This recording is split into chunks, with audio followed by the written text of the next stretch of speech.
Hello and welcome to Stennard. This is Nick Baran from Breaker Press Games, and today we are going through the second half of the Precipice of Corruption. Big glare, lots of glare. There we go. That's clear. Yeah, this is my crew. This is my party. Starting with Christopher, would you introduce yourself? I am Christopher Rick from Two Old Guys Games. We did Ziggurat of the Mega Maiden and a bunch of other stuff. That's it. That's me. Okay.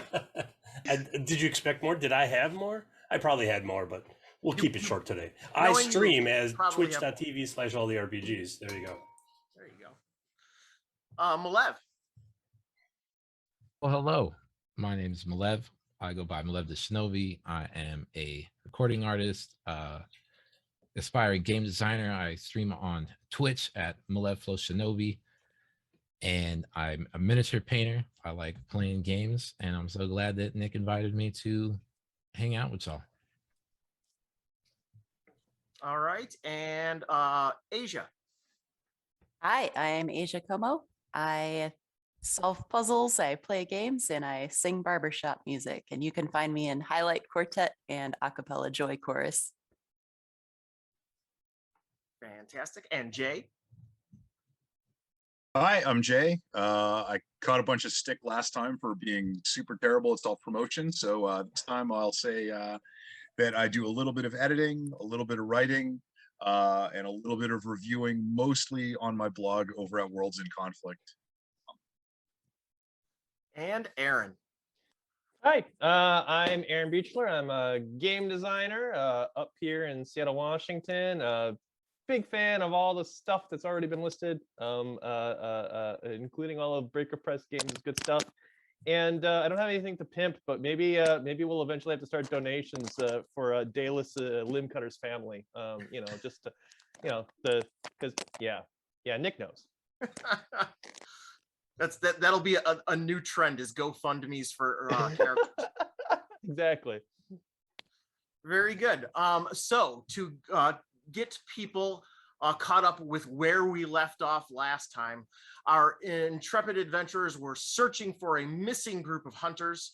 Had been promised 10 coppers each if they could find, in particular, Tucker and Hems, the constable's son, who has gone missing. And thus far, they have crossed this creepy bridge, and they have gotten to a strange cliff face entrance. They managed to solve the key to the entrance, and a section of the cliff has dissolved into mist. There are ethereal insects darting in and out through the mist, giant centipedes and such. And there was an epic battle. 8 of these giant creatures with impossibly wide eyes came charging out of the mists, but were summarily slaughtered by the party. The last one tried to flee and go back into the mist door, and it collapsed. Something hit it in the back. I can't remember what. But in that last second, in horror movie style, suddenly the creature was pulled back in through the mist door, and the party is now standing at the precipice at the entrance. And I can't find it quickly. And last time I got up and walked away from the camera, and I'm not going to do that this time. But there is a skull with these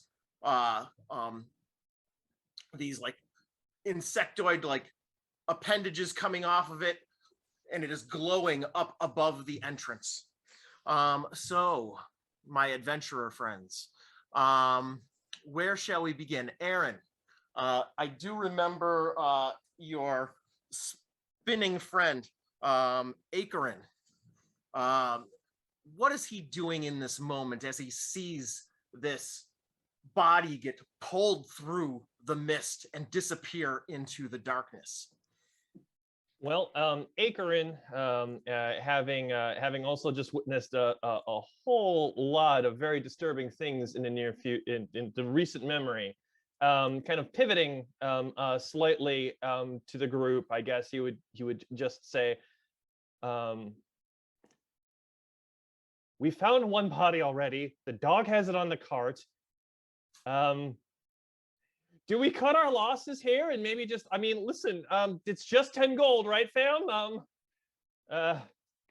Anyone? Are we going in there?" Who said anything about gold? Yeah, I was gonna say, I was like, Oh, copper, that's right. I'm sorry. um, That even reinforces my point.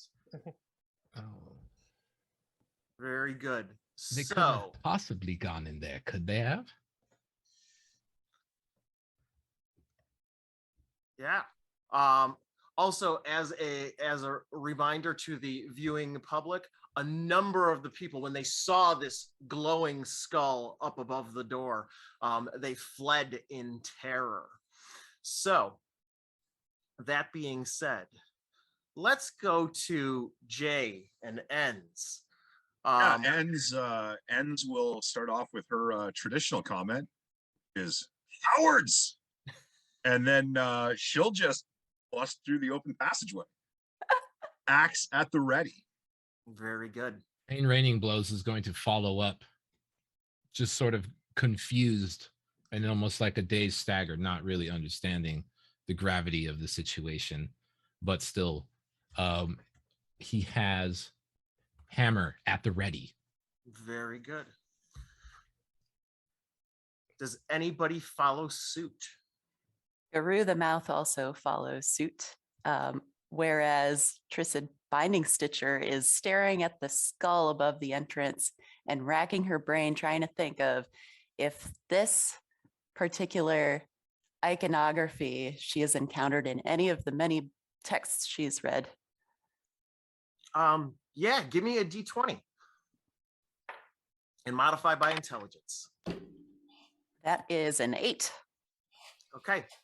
So you study it and you're looking at it and you're like, it doesn't ring a bell, but there is this like spiral behind it that has, you feel like there's like, you have some vague recollection about that, but you're struggling. You're struggling to figure it out. So digital dice. That's my suggestion. Digital. Yeah, I'm looking. So that being said, so you're as you're studying this, you look behind you and you see 3 strange stragglers. You had seen them at the great meeting, or the meeting at the Great Hall at the beginning, and then you vaguely remember them being at the morning speech before you all headed out on the search, but they weren't with the group for the duration of walking up. But you see these 3 characters that you've seen before walking up and joining up with the group. So Malev, actually we'll go to Christopher. Christopher, you see these pile of bodies, and you see this group of people. You see a dog with a cart with a dead body on it, that looks like at least one of your characters recognizes from being from Stennard. And this is the scene that you walk up upon. And you also see a cliff with a giant hole in it, and mist and insects and a glowing skull. So Lennon Billington is like, no, it wasn't ran away. It was strategic retreat. And the one with the parchment and the quill is like, ran away. No, strategic retreat. We strategically retreated from those bandits in the Mangled Hills. Right. Strategically retreated. Indeed, she says. So strategically ran away. He's like, all right, I see a tunnel. Wait, why are all these dead people here? Have we missed all the action?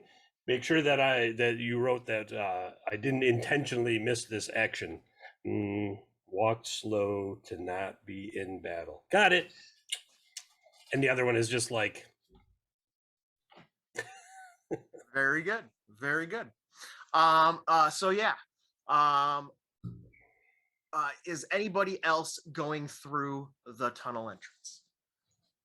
yes, my third character does. She's like shrugs and then she pulls out her scissors.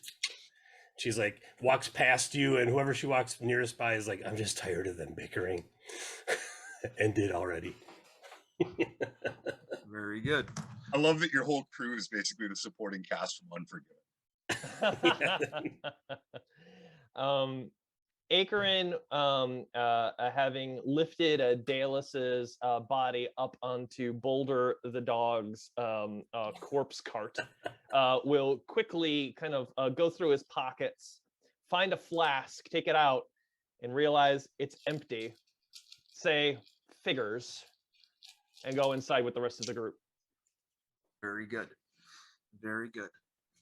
So, stepping through the steam is disorienting. Unnatural gusts swirl and ethereal insects pass around and through you. The bright light of the outside is replaced with total darkness. Loud bells add to your disorientation with a cacophony of discordant sound ringing above your head. After a moment, you get the sense that you can stand two abreast, though you brush against the side walls. The space you occupy smells of mold and rot. And if I recall correctly, the person with the lantern that was in the group has run away. So, does anybody that has walked through that door have a light source, or are you just standing in darkness listening to this cacophony of bells? Indeed. I think Ain Raining Blows is losing his mind right now. So Ailes will see if he can find anything to treat with his oil, like just any kind of decent sized piece of wood, sort of create an improv torch. Okay. But he definitely does not want to move to the front. He will bravely hide behind N's log splitter. Okay. Very good. So yeah, you're able to find something on your person that you can soak with oil. You may have stepped out of the mist door and then back through. But yes, you are able to light the way. And so what you all see is you stand in a wide corridor with a high ceiling that ends in a large sealed wooden door. Hanging above you from rotten wood beams are a half dozen corroded bronze bells. They are of different sizes that clatter and clang. The walls of the hall are rough and damp with large crevices scattered along both sides. Beside you, at hand height, are two open-mouthed skull carvings adjacent to the door's stone frame. So identical iconography as the daises that were on either side. So that being said, so that is what you can see. And I will try and present you with a fraction of the map. Actually, yeah. I think I do have that in the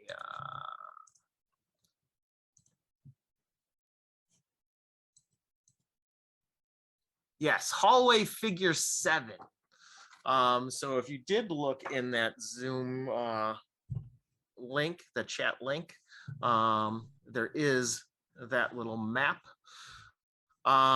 And so it is a 10, 20, or 5, 10, 15, 20, 25, 30, 35, 40 feet long, straight north.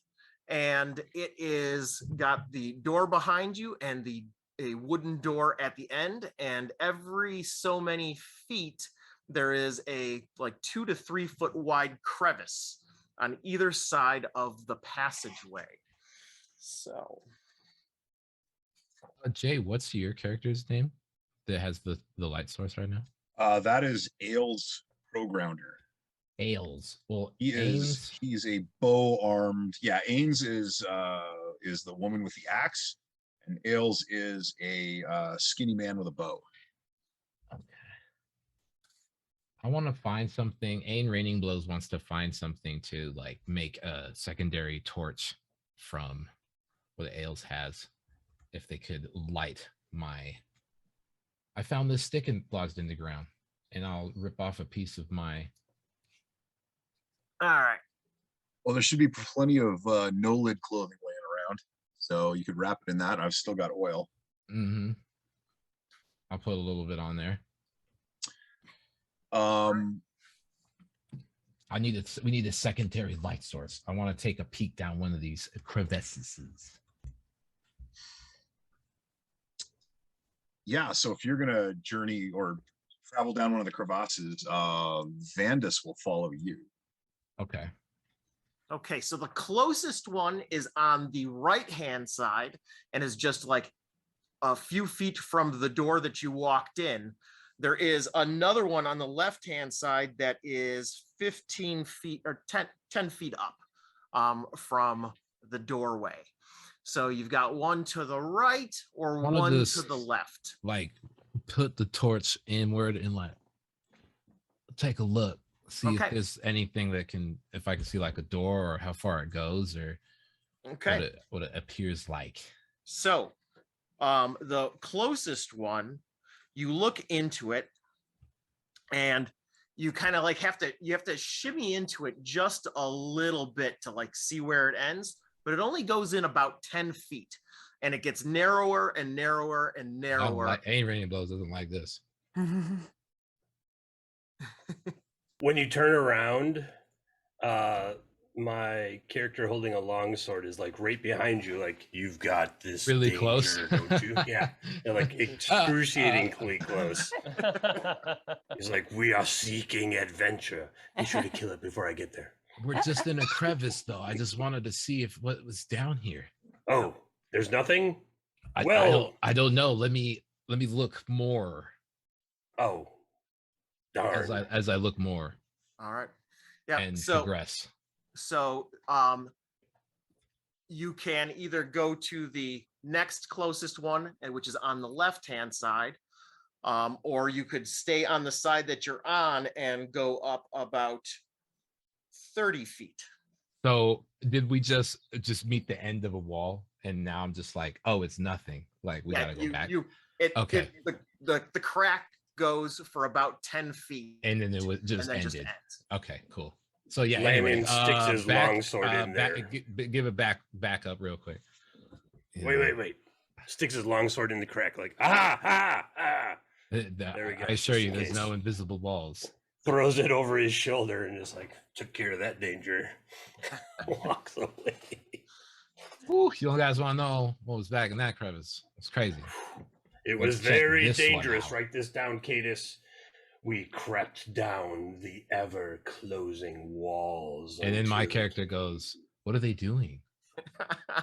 Came to a stop, and there was a dark crack in the rock, and gleaming eyes stared out from it, and I slashed it to pieces. He got really close to me. He invaded my personal space. All right, and then this one was another detail. Should write that down too. She's like, no. All right, Ain. So which crevice are you going to try next? I'm gonna go up further and just take a little gander into the left one. And so you notice as you peer into the left one that it splits, and so you have options of where you can go, but it's very narrow. You would have to shimmy sideways to get through the crevice. Hey guys, it splits like tongues up here. but it's very narrow. We'll have to go sideways through the crevice. And then Very well, Aim, lead the way, he says from way in the back. Aim tries to go to the left side of the tong shape. Oh, interesting. Okay. Very good. So you go up and then it starts to curve back around a little. And this crevice opens up into a small stone chamber. It stinks of filth. 2 piles of straw are pushed against the wall, and across from it is a large stinking pile of dung. It smells bad in here. Genty, my cloth stainer, the dyer, comes up as like, nah, I smelled worse. Well, me too, but With her scissors, like, is there danger? I'm who's hoping gonna something come kills in me here soon. and take a dung? Is there another Dung door? is very valuable. Is there another door or structure? It does continue further. You could keep going. Okay, so Genty beyond is, the dung is the horizon. What was that, Malev? I said beyond the dung is the horizon. Then so Yes. we can go beyond. Okay, cool. Well, Genty's flicking her scissors through the piles of straw. just chopping Oh, them up. so to be She's clear, just Genty pushing it around. is following Aim through these Yeah. crevices. Yeah, she's totally about getting herself killed because she's tired of Lannon and Cadis bickering about Aim is whether or not not trying he to was get brave. himself killed. Oh, I thought that's what we were doing up here. As she's like she's not cutting through the straw, she's just pushing it all around, Okay. looking through it. Yep. And it's a pile of straw. There's some like bits of rotted clothing and what have you that basically makes a nest. She like picks up a piece, she's like, poorly died. They should have hired me.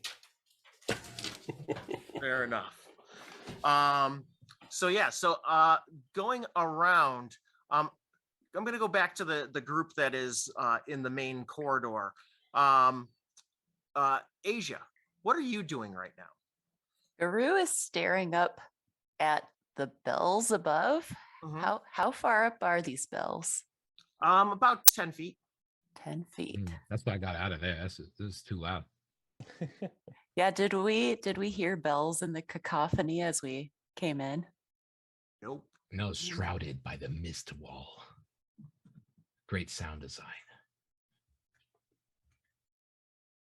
Guru is curious and has bad ideas. So Guru is going to throw a sack of stuff up toward the bells. Okay. Very good. And what is your intent with the sack of stuff? To sound the bell. Okay, so you want to add to the cacophony, or you're trying to? Yeah, you're just adding to it. All right.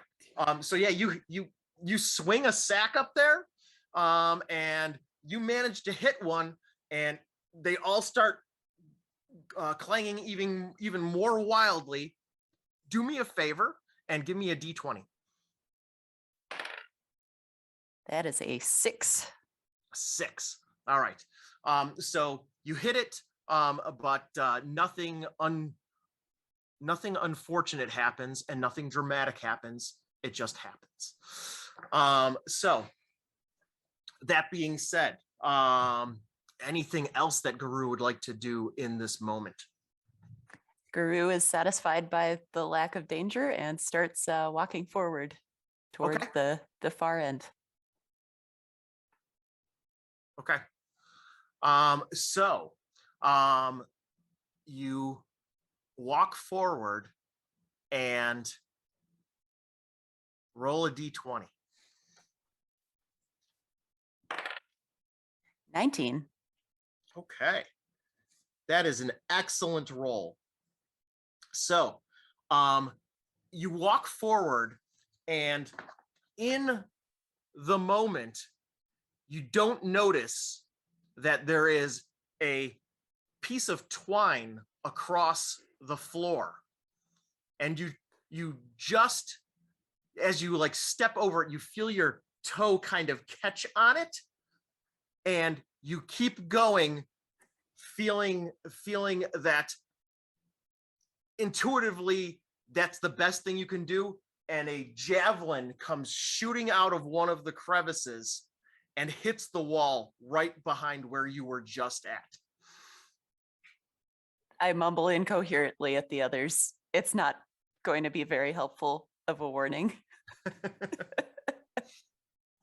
So, all of you see Guru first hit the bells and then go walking forward.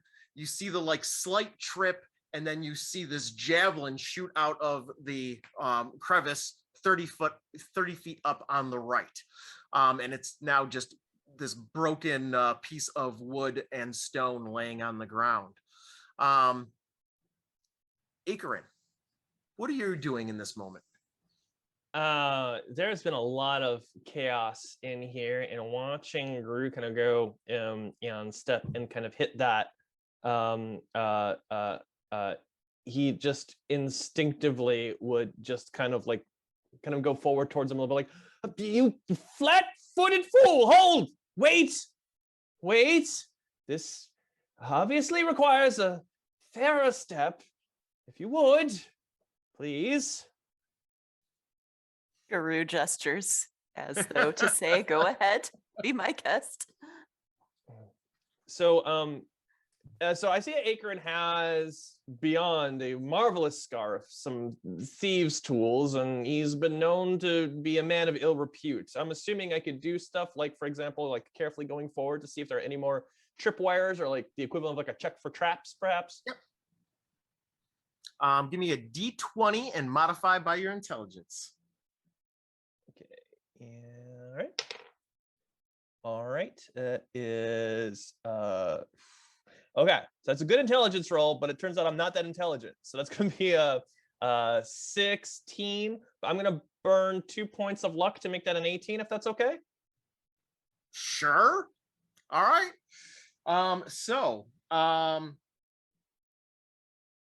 Couple of things. One, you only notice the string, and it is now busted.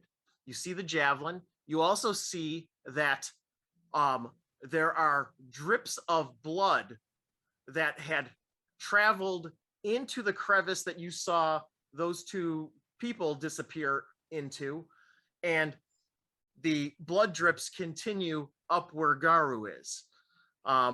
So clearly, whoever went through here went around where the tripwire was. The other thing that you note, couple of things. One is that you can faintly smell the scent of dung coming from somewhere, and your eyes might be playing tricks on you, but did you see something moving on the left? Okay. So I see blood trail coming out, going ahead, looking as if something kind of avoided. I smell something nasty, and there's some movement. So standing next to, like, kind of as I step forward, I'm gonna like just get really close to Guru. Who else is in the room here? There were a lot of people that wanted to throw bows and swing swords. Are any of them standing in this room right now? Or did they all go into the poop room? No, there's just two people in the poop room. Everybody else is with you. Okay. To Guru, I'm just gonna go up and say, very quietly into Guru's ear, I don't want to alarm you, but gingerly step backwards. And where's that boldly go forward person? What with the axes and such? Guru grunts and pulls out a short sword. But once again, to reinforce, hang on. Got it. There it is. Yes. So you came in through the bottom, and you can see that the blood drips into over by where my finger is, and then comes out where my finger also is. And then the door is up there. And where it says B is where the javelin came out of. Okay. So, yes. So going around, Jay, we haven't heard from you in a while. Yeah. So if there's nothing immediately apparent that's dangerous at this point, like the javelin's already done its deal, Enns will continue her bull in a china shop like move towards the door at the end of the hallway. As she sorry? passes by, I would just Acorn would be like, watch your left, dear, and then slowly back up, letting you to continue your way. So if that gets called out, then she'll start moving to the left and looking for anything she can ask a question. Very good. So yeah, you hear movement in that tunnel. In fact, we're gonna go back to Christopher and who was leading that charge? Malav. Ain was technically Yes. in front. And so He wasn't like bravely in front, but he just was like accidentally in front. so you see movement, See and movement. you see movement on either side of you, and two of those creatures with impossibly wide eyes. Wait, I've appear never out seen of these the- before. Yes, you have not. And so you see these creatures that look something like this. Oh, I'm gonna need bigger scissors. And They're so like they got spears. they have javelins, Oh. short little spears. So are they like in the primed throw a javelin at me position right now? As I witness. They are skinnier than you are, emaciated even. I've survived the famine, yes. so I'm quite emaciated myself. But yes, so one of them pops out of one corridor and the other pops out of another crevice, and they're basically just kind of jabbing at you from their little crevices. Are they close range right now? This is like, oh yes, they're right. Oh, it's hammer time. That's what Ain they are on. says. They are on top of you. Could you please, Christopher and Malev, give me an initiative? Snip, snip, says Genty, and then it's probably gonna roll a 1. Am I just rolling a d20? Is that what I'm rolling? Okay. And if you have I rolled a 13. Oh yeah, you rolled a 13. Mm-hmm. And oops, wrong writing tool. 13. And I know what I rolled. And what did you roll, Christopher? A whopping 5. Okay. Very good. So, somebody sent me a very important reminder. Just so the Twitch crowd knows, if at any point you want to throw luck to anybody, you can either throw bits into the Twitch stream chat, or you can subscribe, and you can tell us who you want to give that luck to. But every time that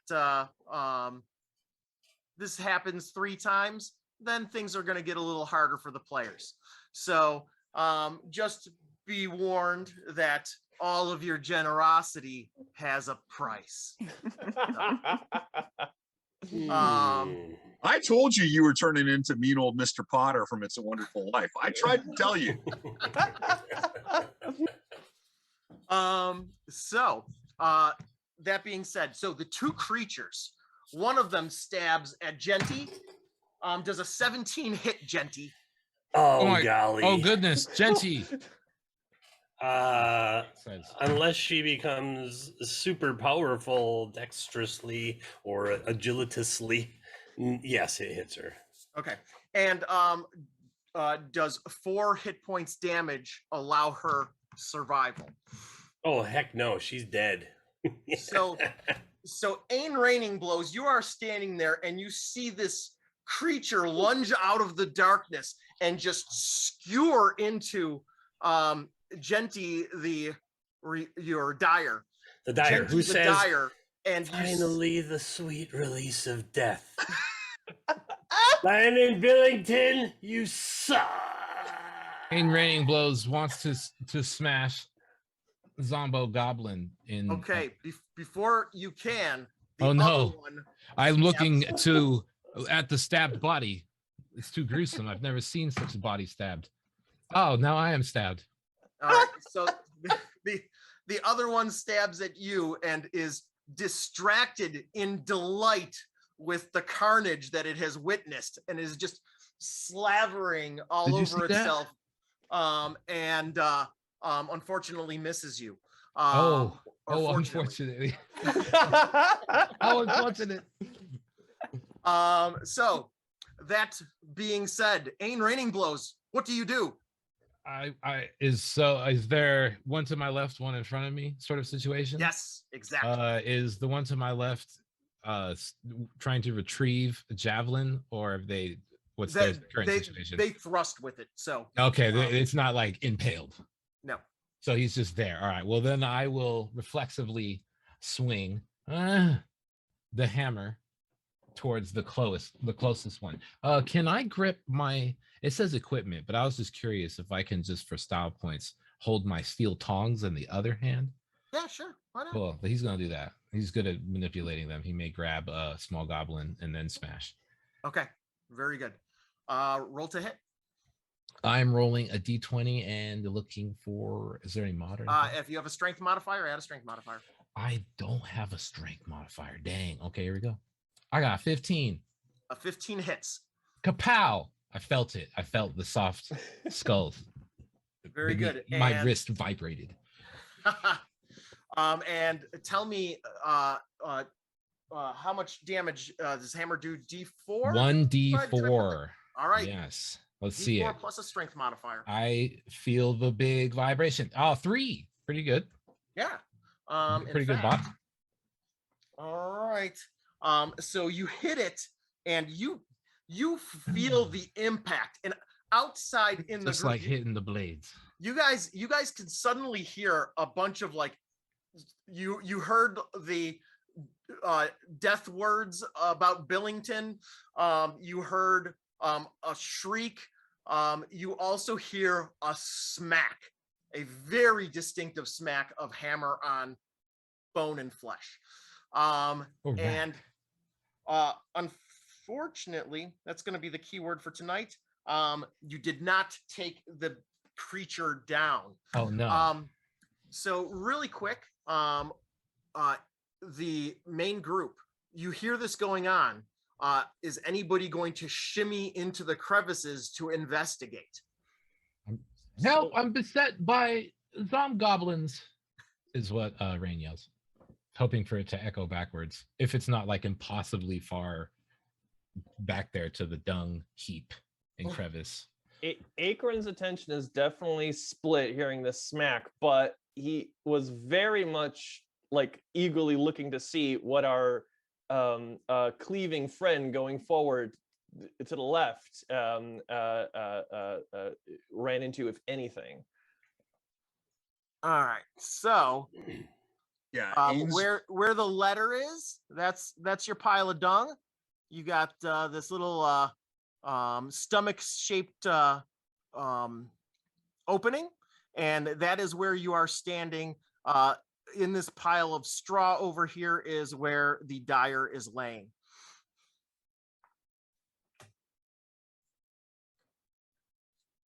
So Enz will move at a full run towards wherever she can hear the fighting coming from. And Vandus will trail behind her more cautiously. Okay. So you go running and then realize that you have to shimmy in order to get in. But you do see the back of one of these creatures that is stabbing wildly and cackling at Ain Raining Blows. What do you do? Oh, I'm ready to kick some back. Yeah, for sure. Okay, give me an initiative roll for you. So that is going to be, oh, that's 5. So I'm assuming I'm going first. Well, I am gonna say yes because Yes. you're at the back end of the initiative anyway. Um, so, yes, you can act now. All right. Then yeah, it's going to be the straight up axe to the back. Do it. And that will be a 13. The 13 hits. Roll Hooray. for damage. All right. My wood axe does 7 points of damage. Yes. Okay. So that is definitely going to split one of these creatures. Now, the question I have for you, Done. Ain Raining Blows, was did you attack the one that stabbed the dyer, or did you Yes. attack the one behind you? That. Oh, there was one behind me. Yeah, I remember you said to asking. the left, but essentially it's behind you. Oh, yes. Okay. Because if the one was to my left, that is the one that you thought was behind me. That was the one that I was attacking. Okay. So you, Jay, you come running in with the axe and you swing it just as this thing is stumbling back from the hammer blow. And yes, just describe your Hey, cleave combo now. Yeah, so I picture it being like the I guess the ping pong or the pinball. Like, so basically the no lid takes the blow from the hammer, it stumbles backwards just as the axe comes up into it, launches it back forwards. The thing basically does the slow wobble to the ground. Very good. And so there is a puddle of stinking creature in front of you. We go back to the top. The question, did anybody else want to go into the crevice at this time? Did all of our sources of light end up in the crevice at this point? No, Ailes Crow Grinder is still in the main room. Great. Good. Okay. If nobody is proceeding, then the creature stabs again at Ain Raining Blows. It's not the dice I am looking for. What did I Don't do it. He instinctively missed. Oh, there it is. And a 4 does not hit. Ooh. So- I caught it in the tongue. Yes. What's up? Ain, what would you like to I'm just, as I counter grab the little jab with the tongs, I'm going to swing forth with the hammer, downward strike, straight 12 to 6. Okay. Looking for the D20. I don't have a strength modifier, so I'm just gonna roll. Well, so his Forge Master, Ultis Blackforge, have never taught him about the 12 to 6 strike before, so he rolled a 1 and didn't hit anything. you rolled a 1? Yeah. Oh. Wait, can I modify by, is rolling a 1 bad? Because I can roll a 2 if I feel lucky enough. Unfortunately, luck Doesn't help when you roll nat ones. yeah, It's like- that's the way I treat it. I feel Christopher, it. I feel it seems... Same? Yeah. Totally. I'm totally Yep. the same way. Okay, cool. So roll me a D4. Oh no, that's a possibility of 4. And you're gonna results. modify. If you have a luck modifier, tell me what it is. It says no, I don't. Okay. I rolled a 2. Dose. What was it? A 2? Yeah. You trip, but may recover with a DC 10 ref save. Otherwise, you must spend the next round prone. Oh. So who give me a doesn't like being D20. prone. All right, and you said with just a dex save, is that what you said?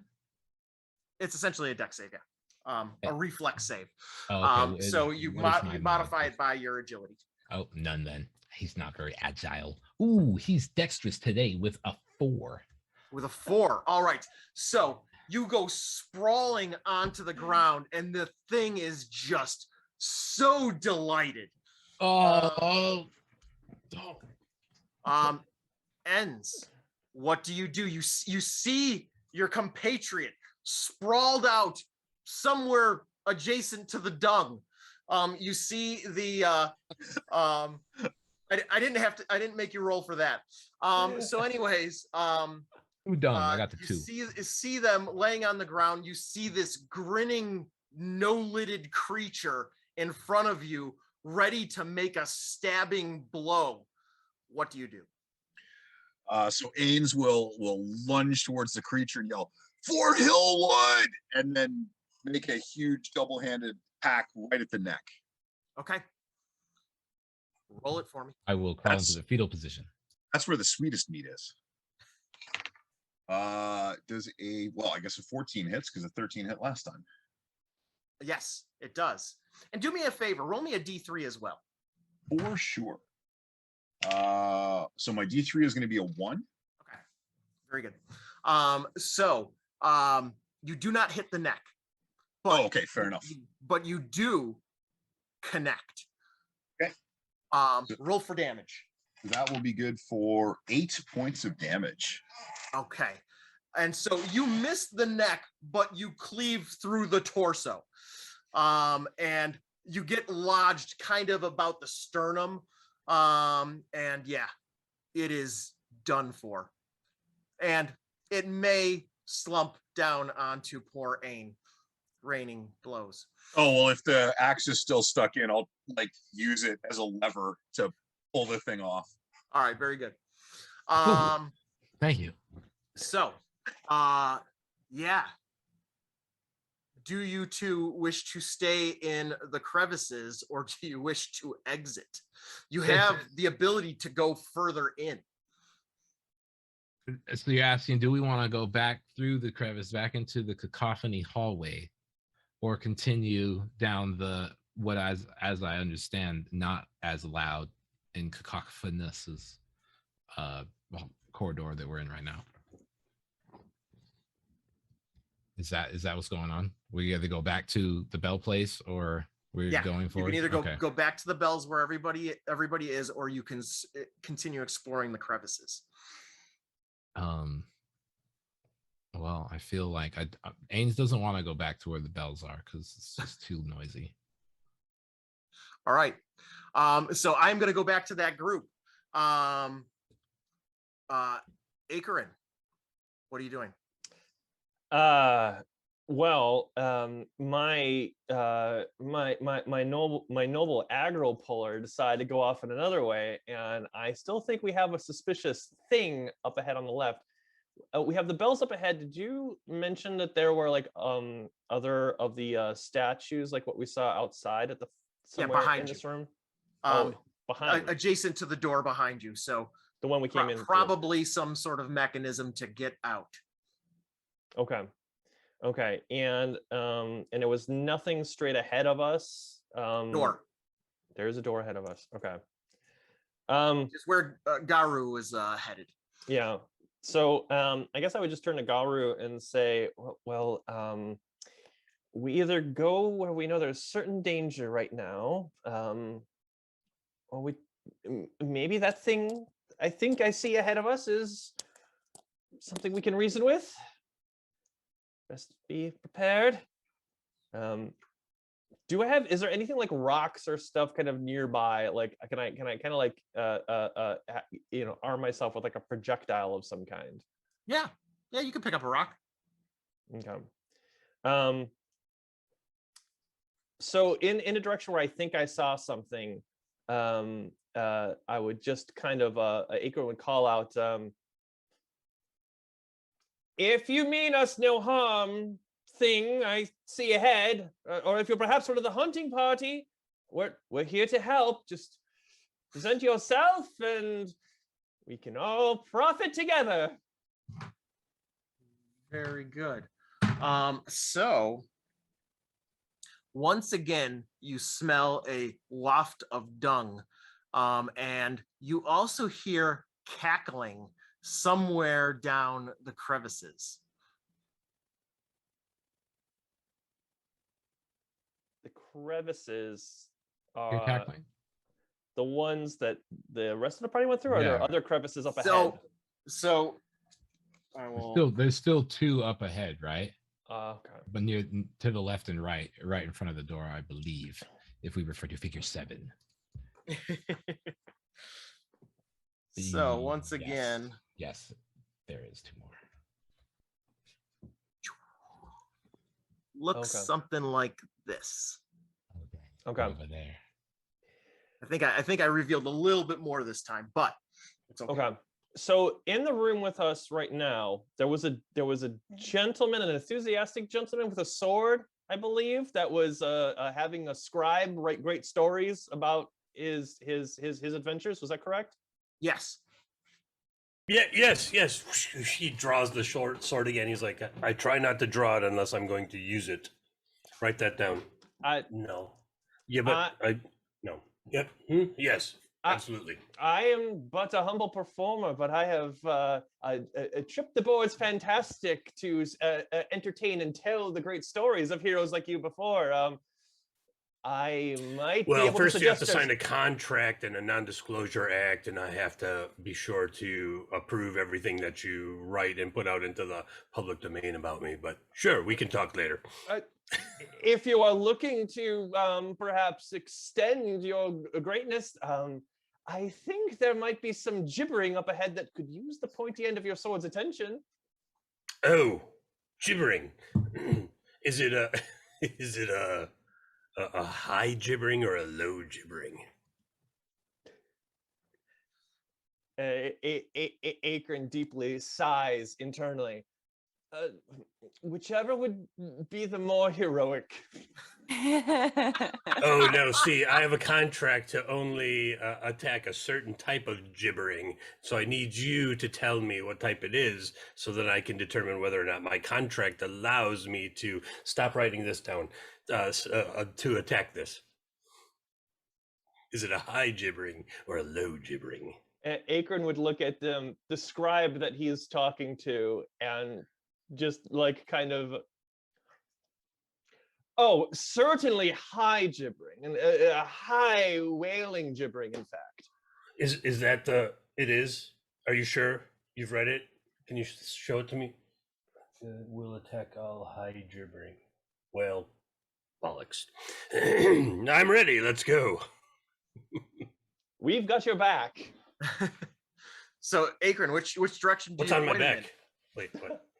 So I would steer. So Akron knows kind of where the threat is. Dagger pulled and projectile in hand, he would kind of carefully kind of list to the right, keeping his eye out for further tripwires on the ground to clear the way forward for whoever wants to go to the left and deal with whatever malcontent is up there. Okay, very good. Wait. And Where is it? so you're Landon Akron Billington's not the most attentive, let me tell you that. is pointing you into the left upper crevice. So it is an area that no one has explored yet, but it is where gibbering was coming from. High gibbering. When you say left high, how high is it from where we are right now? From where you're standing right now, it's not far, but it is literally from the door. It was 40 feet. But you said high, so like upward or No, Oh my as in God. length. It's the head. Ahead is the word, I believe. This that guy we use. just that one? We're going talking about up here. Yes, we'll go that way. Okay. High All right. gibbering, you're sure? You've read it 3 times. You've pointed it out to me. I've read it. We're both sure it says high gibbering. Well, bollocks again. All right. He like Right. shifts his hands on his sword like he doesn't know which way they should be. And he's like, sally forth. Okay.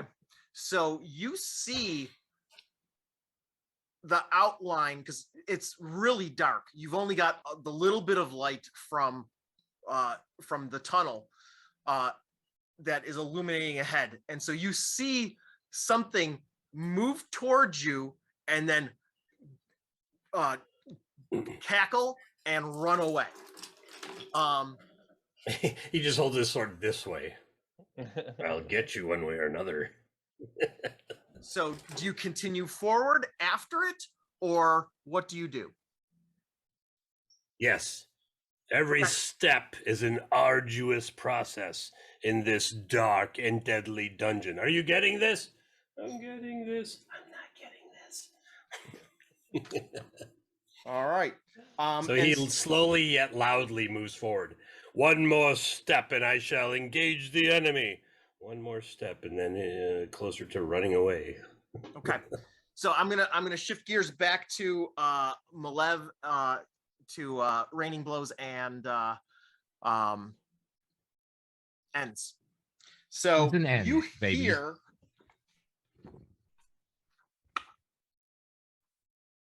hear movement.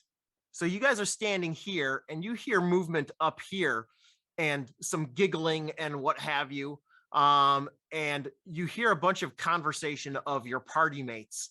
But they are all kind of spread out. You hear sounds coming from over here, sounds coming from up here.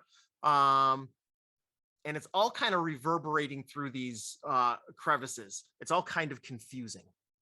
Is it like loud or is it just like noticeable? Well, Oh, because the bells are. Could I hear the bells still? It doesn't like the that. bells have quieted. Oh, okay. Thank goodness. But yeah. Can I require a javelin or two? Yeah, you can grab one. Okay. I shall grab one from a splayed body. What Okay. were these creatures called? They were No just lips? creatures. Oh, no lips, no lids. No. Oh yeah, because they have bulging eyes with no lids. Okay. So I'm gonna grab a javelin. What are the stats for javelin? Or It's a D6 -1 because it's a janky javelin. okay. Can I throw it as well as just use it Yep. as a like stab? Okay, cool. As Ains manipulates it, he thinks about all these things. Man, I can stab and throw. Sweet. Yep. But he'll sort of creep around the corner, gesturing to Ains that there's something afoot. Do you hear the giggling? There's a giggling over there. These guys didn't giggle. Well, they kind of giggled, but they like it was different. It's different giggle. Be quiet. What was that, Jay? You're real quiet. You gotta get closer to me. I can't hear what you said. That's the giggling. They're gaggling out there. So yeah, Ains will move forward slowly and as quietly as possible. Yeah, I'll be sneaky as well. Javelin pointed forward, janky javelin, asterisk. So are you going deeper? No, I'm gonna creep back around. Creep back around? Okay. To cool. the bottom looping upwards into that. Okay, cool. Other one that connects with the so you see the obnoxious noble moving into the split. There's like a Y in the crevice, and he is clearly following something. So you come back around into here, and you see the noble starting to move up this way. Do I see the other party members coming in from the right side? Nobody has yet. Oh, and so yeah, he just okay, yeah. Angel's just gonna watch him. You see that over there, though? All right. What's he gonna do? All right. He's literally hoping something will just impale itself on his sword. I'd be looking at that. Why? I'd be like, the way that these little dudes was dressed. Is he looking kind of like well dressed or something? That's why he's a noble. Or what gave me that indication? Yeah, he's well dressed. He's very self-important. Does he look smelly? Oh no, smelly? No. No. Okay. No. So and he has, that's confusing. He has a person works for him. Yes. Write this down. No. Well, I heard that. Oh, you didn't. Thank you. All right. So you continue going until the room feels to open up, but you are surrounded by darkness, and you hear a whole gaggle of cackling. And give me a d20. Ain's growing D20 at the gaggle of cackle right now. The noble's at the front. That's where this is happening. Oh, okay.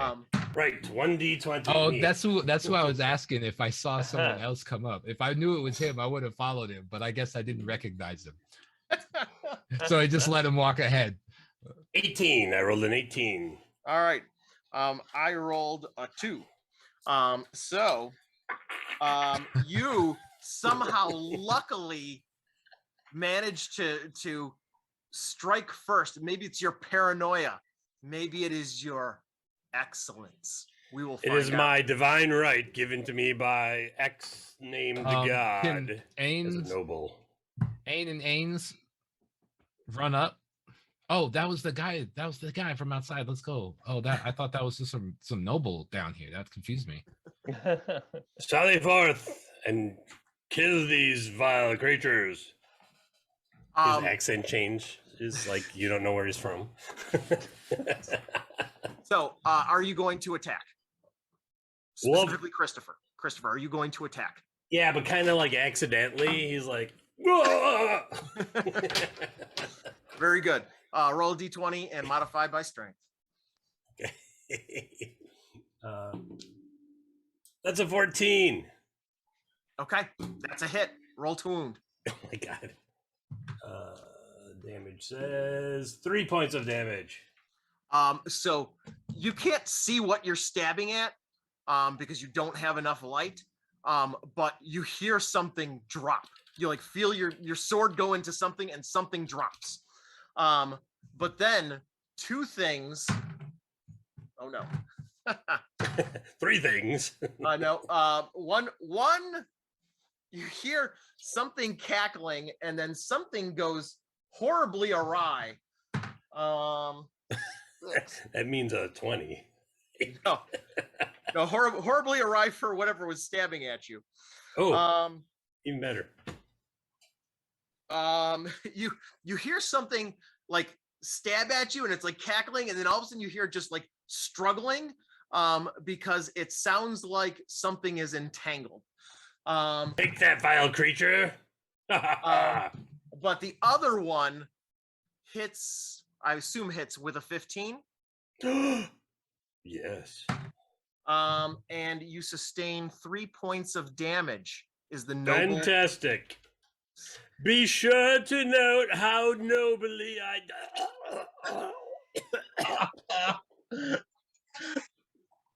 He's dead. Did that guy just die?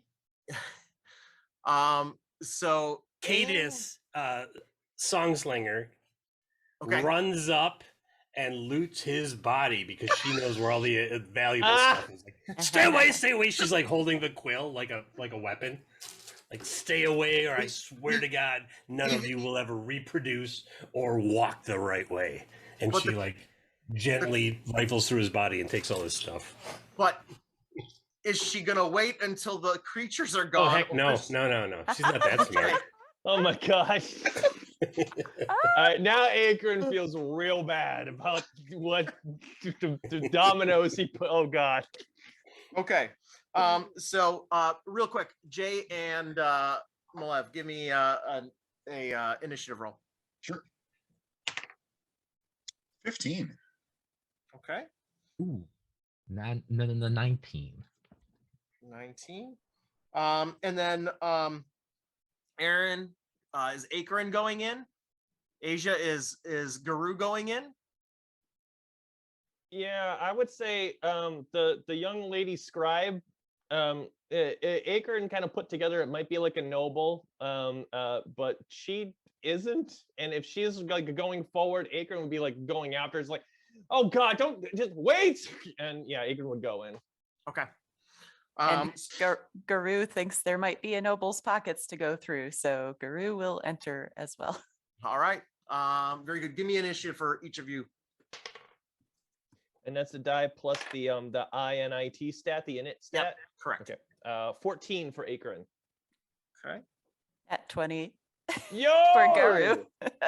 So Ready to ripe So- some pockets. somehow in all of this, Guru, the mouth, who you have not heard utter a word yet, is somehow with lightning speed able to act. Guru, what are you doing? What am I doing? I What will creatures are we fighting? survey the scene. So you go into the crevice and you see light coming from the left-hand side because Ends has some sort of light source, if I recall correctly.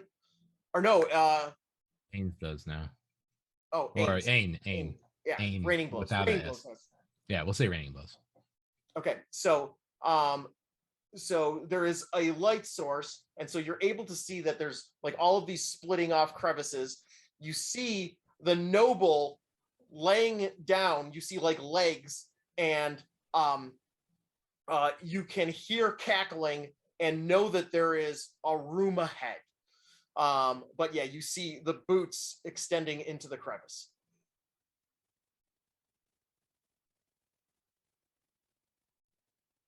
Very nice boots, I might add. Oh, did we lose? Did we lose? Oh yeah, I think she's I see a frozen image. Oh yeah. I thought she was just really deeply in I was gonna say, Really, we're really deep in thought. Really That drops her considering. to the bottom of initiative, right? Guru, I shake. Uh-oh. Oh no.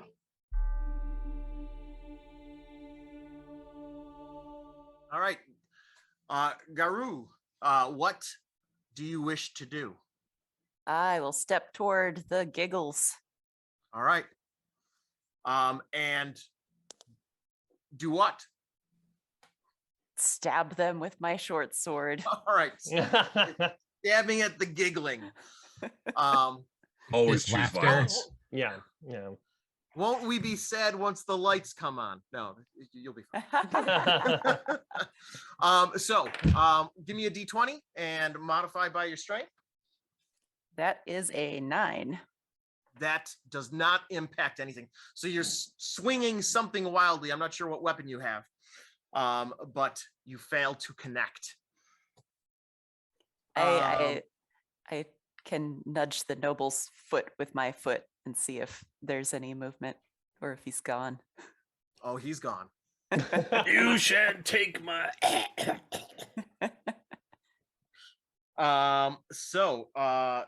19 was Malev. Malev, what are you doing? Have these creatures been identified? Like, do we know what do they look like? What are they? Is it I just will a gaggle of cackling? A gaggle of cackling. The So- cackling gaggle group. So what I will tell 'Cause you. I'll use my torch and hold it forward and squint my eyes and go, what? As Guru was stabbing. I was like, what are you stabbing at? What do you see? What are you looking at? So, to give you the technical description, the unblinking eyes of the Nolid are their dominant feature. The size of the eyes are enhanced by the rough removal of their eyelids, creating a wild-eyed appearance. Below their eyes is a mouth of sharpened teeth, which are broken, rotting, and erratically placed. The true stature of Nolids is hard to determine as they hunch and lurch on their emaciated frames. Clothed in scraps of cloth and armor, they are vile-smelling creatures that revel in filth. All right. So I see that it's one of those guys again. Yeah. And then immediately try to stab it with the jank jab.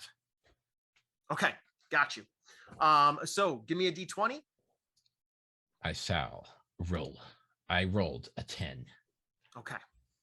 Jank jab. And would you like to burn some luck? I have 10 luck, and I'll just subtract it from that, and then that's the amount of luck I'll use in the roll. I would like to burn 4 luck. That seems extreme. It does. Just saying. Does luck work to add to my roll, or how does Yeah, it work? it's a 1-to-1 ratio. Oh, So okay.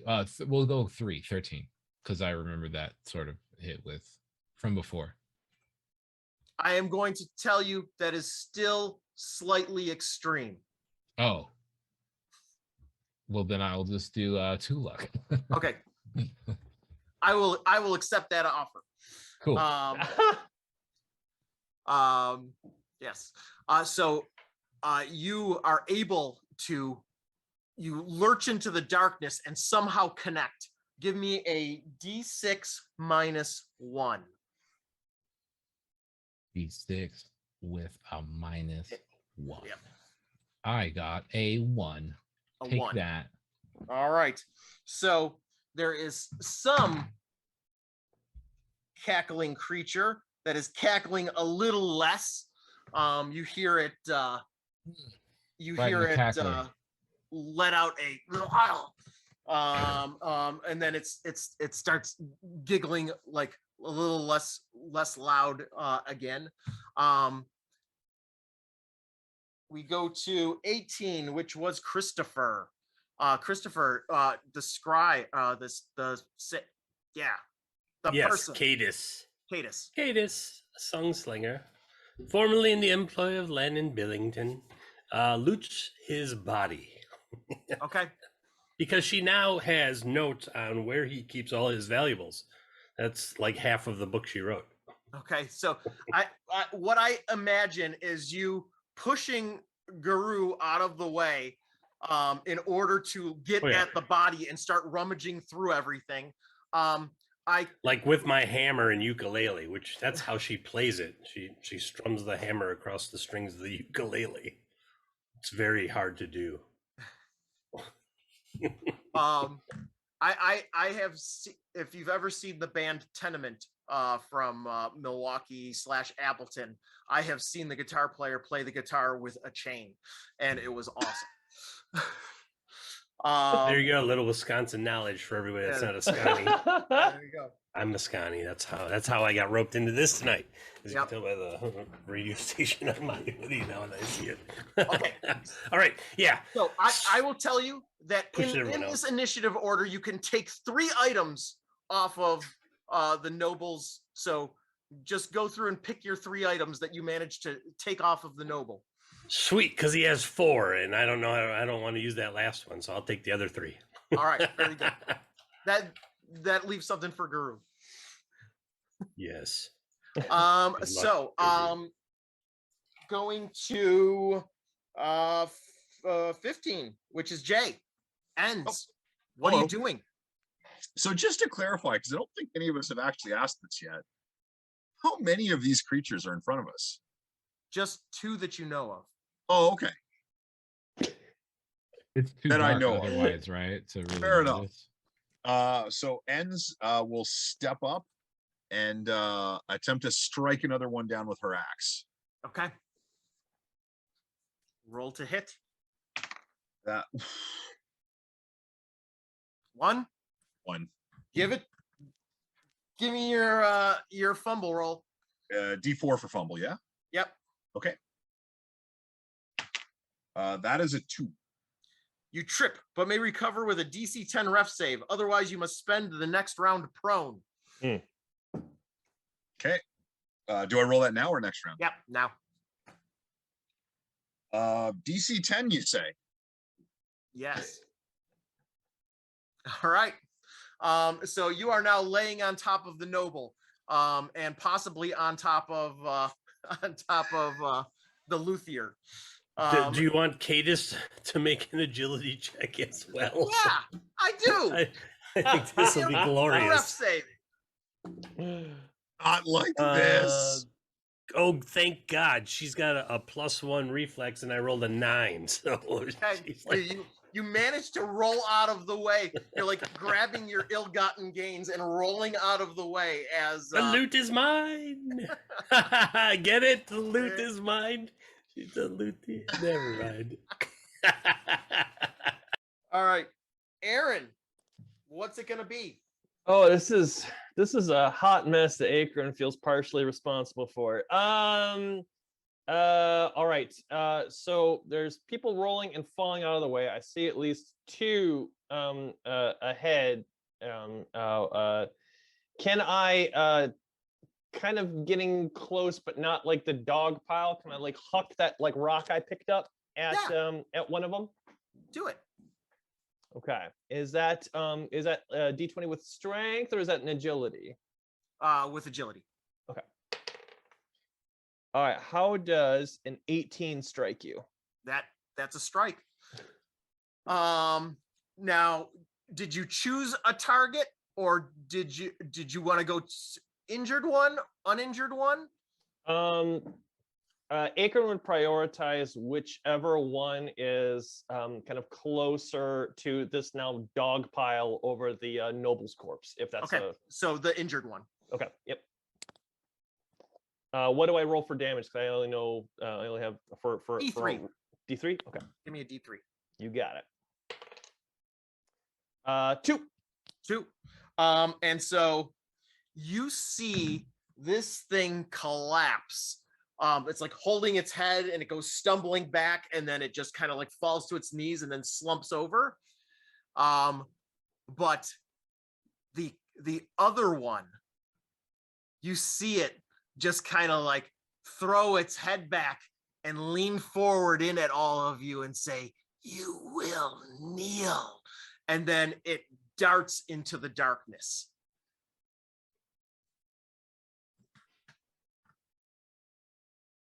And up to this point, that's the first time you've heard any of them speak. Say anything before. Does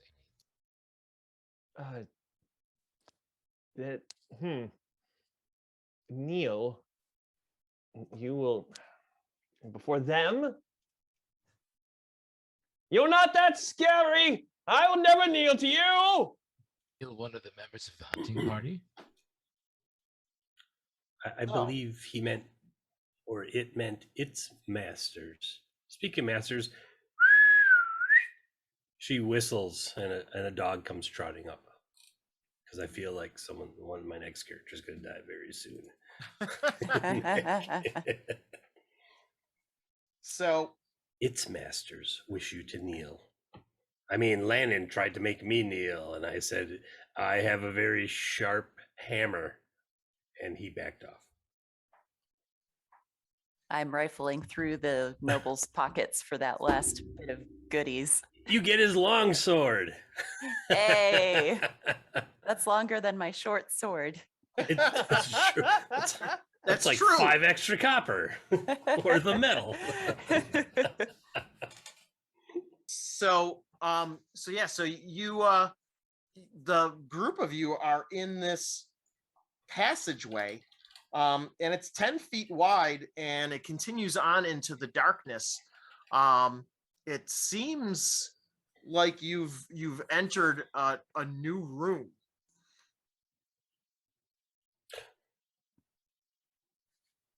Do we have light? Ain Raining Blows has a light, doesn't it? Got my torch still torching. One quick question I would have. Oh, I'm sorry. Go ahead. No, you go ahead, Aaron. Oh, I was just going to ask, as we passed by the body of the noble underground, Nick, is it possible, or would I be able to distinguish like a point of origin from like the noble's dress or anything? I might have done some bad things to nobles in a place called Illis before. So if I, just making sure. So he does not demonstrate the dress of Illis. When Deep you sigh, really. rifle through his body, he says, "May the ghost of Astral take you." Which is a character that originated in stuff. Fair enough. I'm good. All right. So I am going to grab paper. No. Yes. So we have some impromptu map drawing here. Yep. You love to see it. Old school. Classic. We're now on image 8. No, I don't know. Just thinking stuff up. You could tell me, and I could do it for you, Nick. I have both paper and utensil. It's and too hard. Okay. and So this notebook is a DCC. yeah, look at that. This is the one of the Weird Works traveling companions, so also DCC Oh. adjacent. Okay. All right, so you guys came in through this tunnel. Okay. No, this tunnel. You came in through this tunnel. But you see this opening, and then there's another opening that goes this way, and then another crevice over here. But this is like a passage, and this is like the passage that you were in when you entered. It is roughly hewn stone. Nick, in the initial room, when we tripped the wire, a javelin came out of a crevice. Is that correct? Mm-hmm. So Akerin, kind of seeing a crevice across the way, would say, everyone, watch your feet, please. Javelins have a tendency to come out of those things. Aaron, if I may, what is your most masculine character's name? My most masculine character died. That would be No, I mean the remaining ones right now. There's a dog I have at the door named Boulder, and Akerin's all I got left. Perfect. Cadis attaches herself to Boulder. Perfect. And then she says, Boulder, Old Smoky. Nick, I drew a picture too. Yes. And she was gonna skip the most masculine because she figured that would be all the trouble. That's and a just good go to call. the next one. Trust So the the dogs. dogs. She's like, the dogs. Dogs know how to survive. I am mistress of dogs by the end of this adventure. all right, so I am gonna make this quick and dirty, but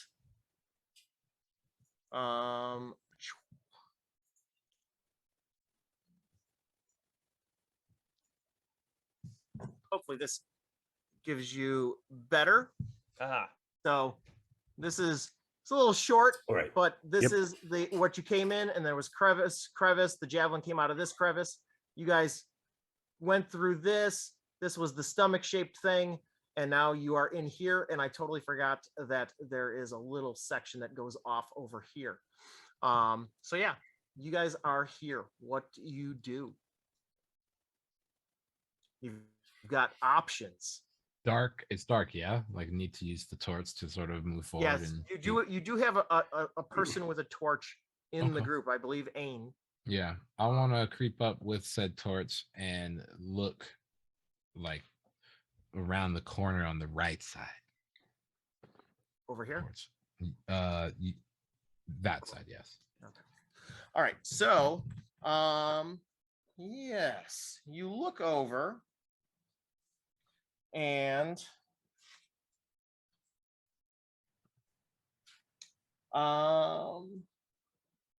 you creep into a room that stinks of putrid breath and animal waste. Rough bedding of moldering straw and filth-caked clothes are heaped in piles and scattered around the attached hall. The room is sweltering and covered in glistening condensation from the consolidation of creatures that make their home here. What the heck? And so, yeah, you look in there, and then off to that little alcove, you notice that in addition to the rough-hewn stone, about 3 feet up from the ground, there is a piece of wood.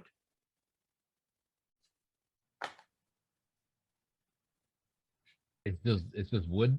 It's wood in it. Does it look like a plank that is attached to the wall, or It looks kind of strange, but does it look like it's covering something? it looks like it might be covering something on the other side. Okay.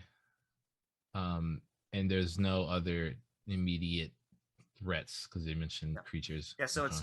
it's like a 5-foot long piece of wood that goes about 3 feet high off the ground. Oh dang! So that's pretty big. Word.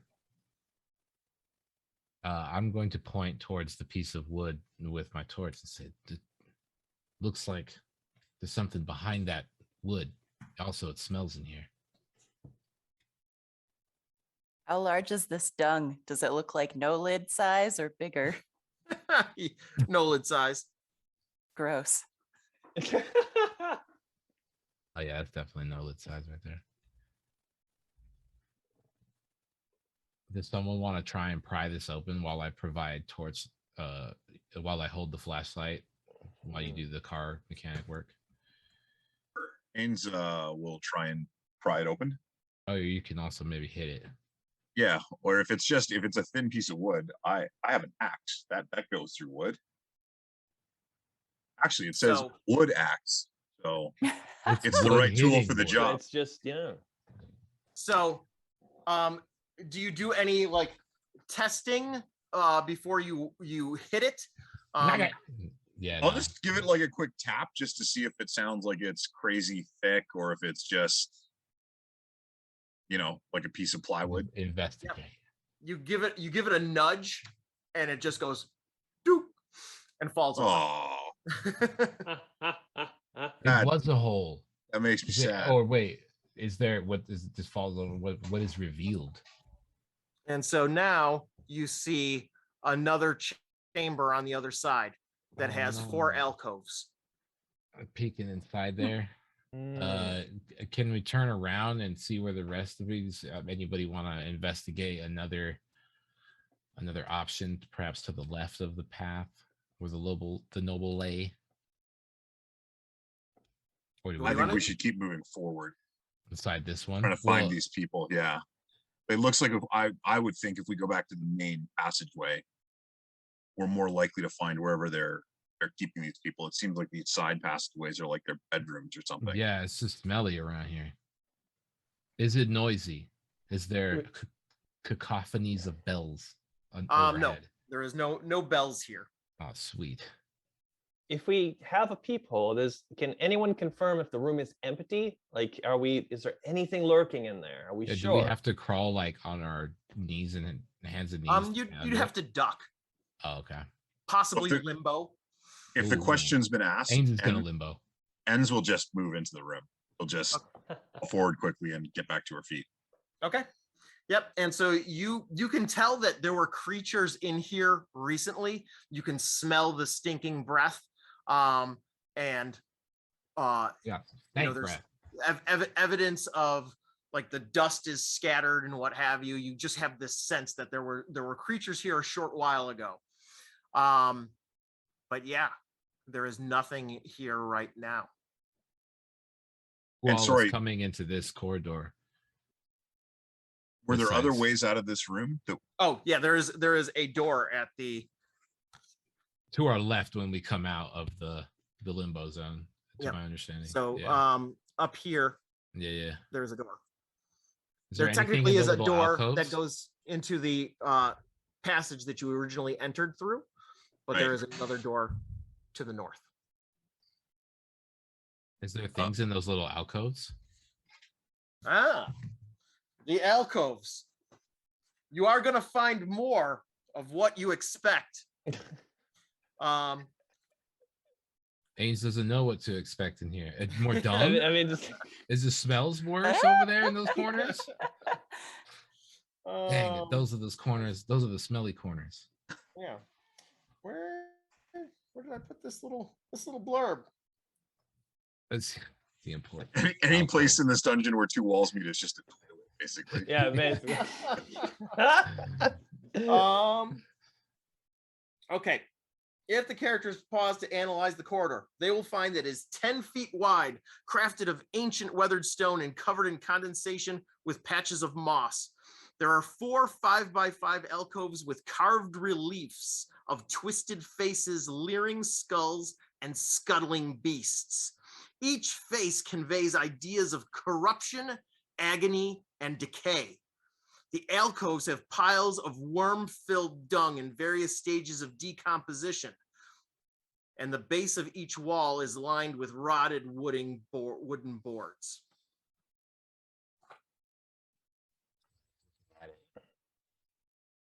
Craftsmanship. Don't know what it means though. Are they all the same, or are they like different? No, they have different versions. Each of them is different. Mm. And when you look at the twisted faces, like some of them are like vomiting coins, some of them are exhaling other grisly things like maggots. Each of them is unique and different. They're vomiting. One of them has a uniquely. lashing tongue. Oh, okay. Is there anything around them that look like some sort of like device, a button, a lever, or some? Does it appear like there's slide marks No. on the floor or anything? Okay. Yeah, no, nothing that you see. Dang, it's just stinky in here and creepy. Does anyone know, is any of these what they want us to kneel at? There's dung on the floor, so I don't want to. You're welcome to kneel. What are the sculptures made of again? They're bronze relief that is Okay. on the walls. And it's solid. There's no like holes or anything like that in the relief. No. Okay. Well, I should say, if you knock on the wood, perhaps. Garu is looking from image to image and sort of subconsciously mimicking the faces on each one until he comes to the one with the lashing tongue, and then he loses interest. Yes. The door look like? What's the door look like? It looks like a door. Sweet. No carved relief, vomiting faces, leering. One Otherwise- has a long tongue. One does have a long tongue. Cadis goes up and grabs the tongue and pulls on it. Right. It's a bronze relief, so you can like You can You feel it. out. Yeah, stroke. Smoosh. She gets her. You can stroke it. Yep. She gets the. She doesn't have anything sharp. How dare she? Yeah. She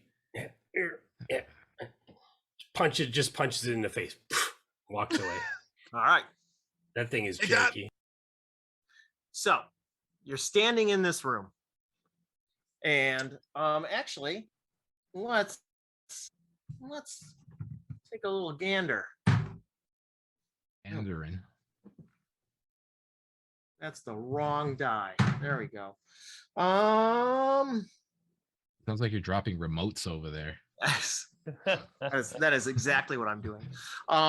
So you see movement out of the corner of your eye. And you notice that in the far alcoves, there are some extra skinny crevices coming off the alcoves. So like Oh, to the enough right of and that. left. To Yeah. like the right and left of them, there's like another crawl space, like shimmy zone. Yep. Oh my goodness. I don't know about y'all, but I'd rather just maybe use the door. Yeah, I think sticking to the main passageway, nothing good seems to come from the There's their definitely toilets. dung down there. If you're charging straight ahead, watch the floor. They tend to leave blood behind, and just go where the blood goes. Go where the blood goes. Elena, can we take a 5-minute break?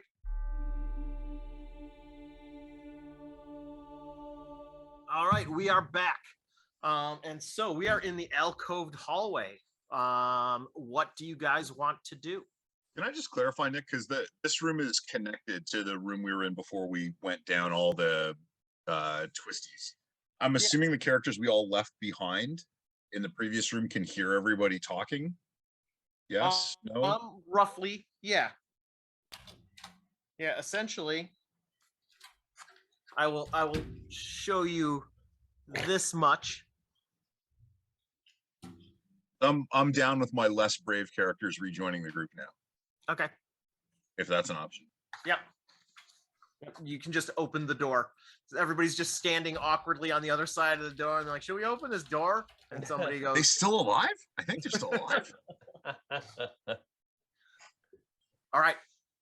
So yeah, so you guys are all standing in the alcoved hallway. What would you like to do?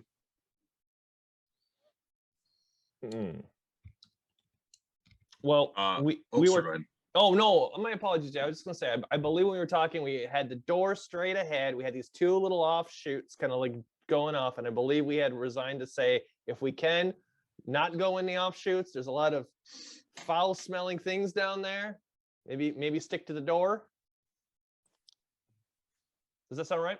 Yep. So who would like to open the door? Does the door look like you said? Just look normal. It's a normal door. It's adorable. It's adorable. It Um, doesn't have Dad like. jokes. Okay, cool. I'm gonna no, hold the it torch is for. it is just a door.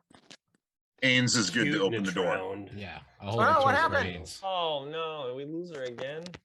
All right, we are back. And so we are once again at the door, and it looked like Jay was going to push forward and open the door. Ains log splitter is ready to pop the door open. Okay. Very good. So let's talk about what you see. You throw open the door. You find yourself in a short corridor flanked by walls of weathered stone that rise 10 feet above you and arch into a peaked ceiling. 15 feet in front of you are two ornately sculpted posts depicting arcane sigils and macabre details. They appear to suspend a rope bridge that stretches into the darkness ahead. So you see some posts suspending a bridge Awesome. ahead. Like Temple of Doom stuff right now. Yeah. Ains will advance, followed by Vandus, and Ailes will I don't want to say cower, but perhaps take a cautious position towards the rear. Okay. Raining Blows So- is in tow with the light, the torch. What was that, Malev? I said Raining Blows is in tow with the torch. Okay. Very good.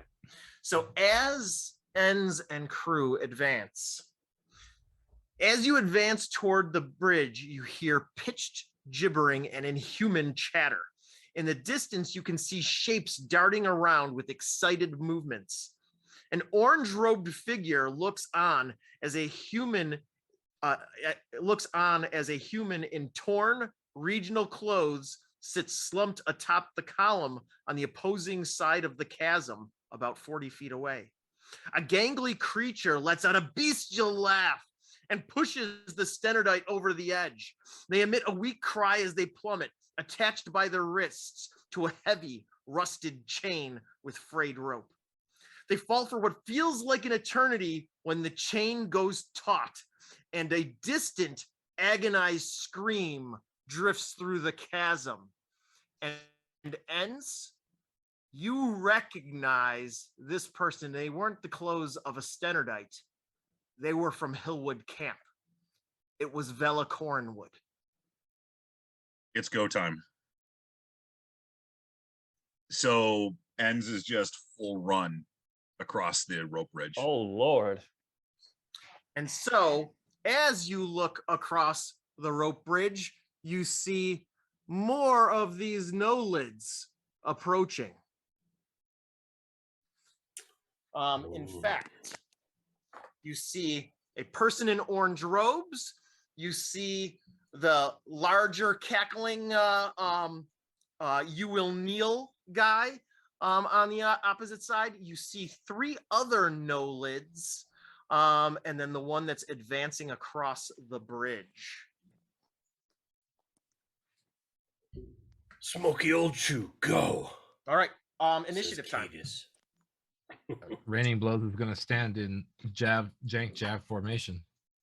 Anybody watching has luck to give. Enz is about to need it bad. I I'm- don't believe it. It's an 18. This- Who needs a reroll? I'll give you a reroll. 4, 5.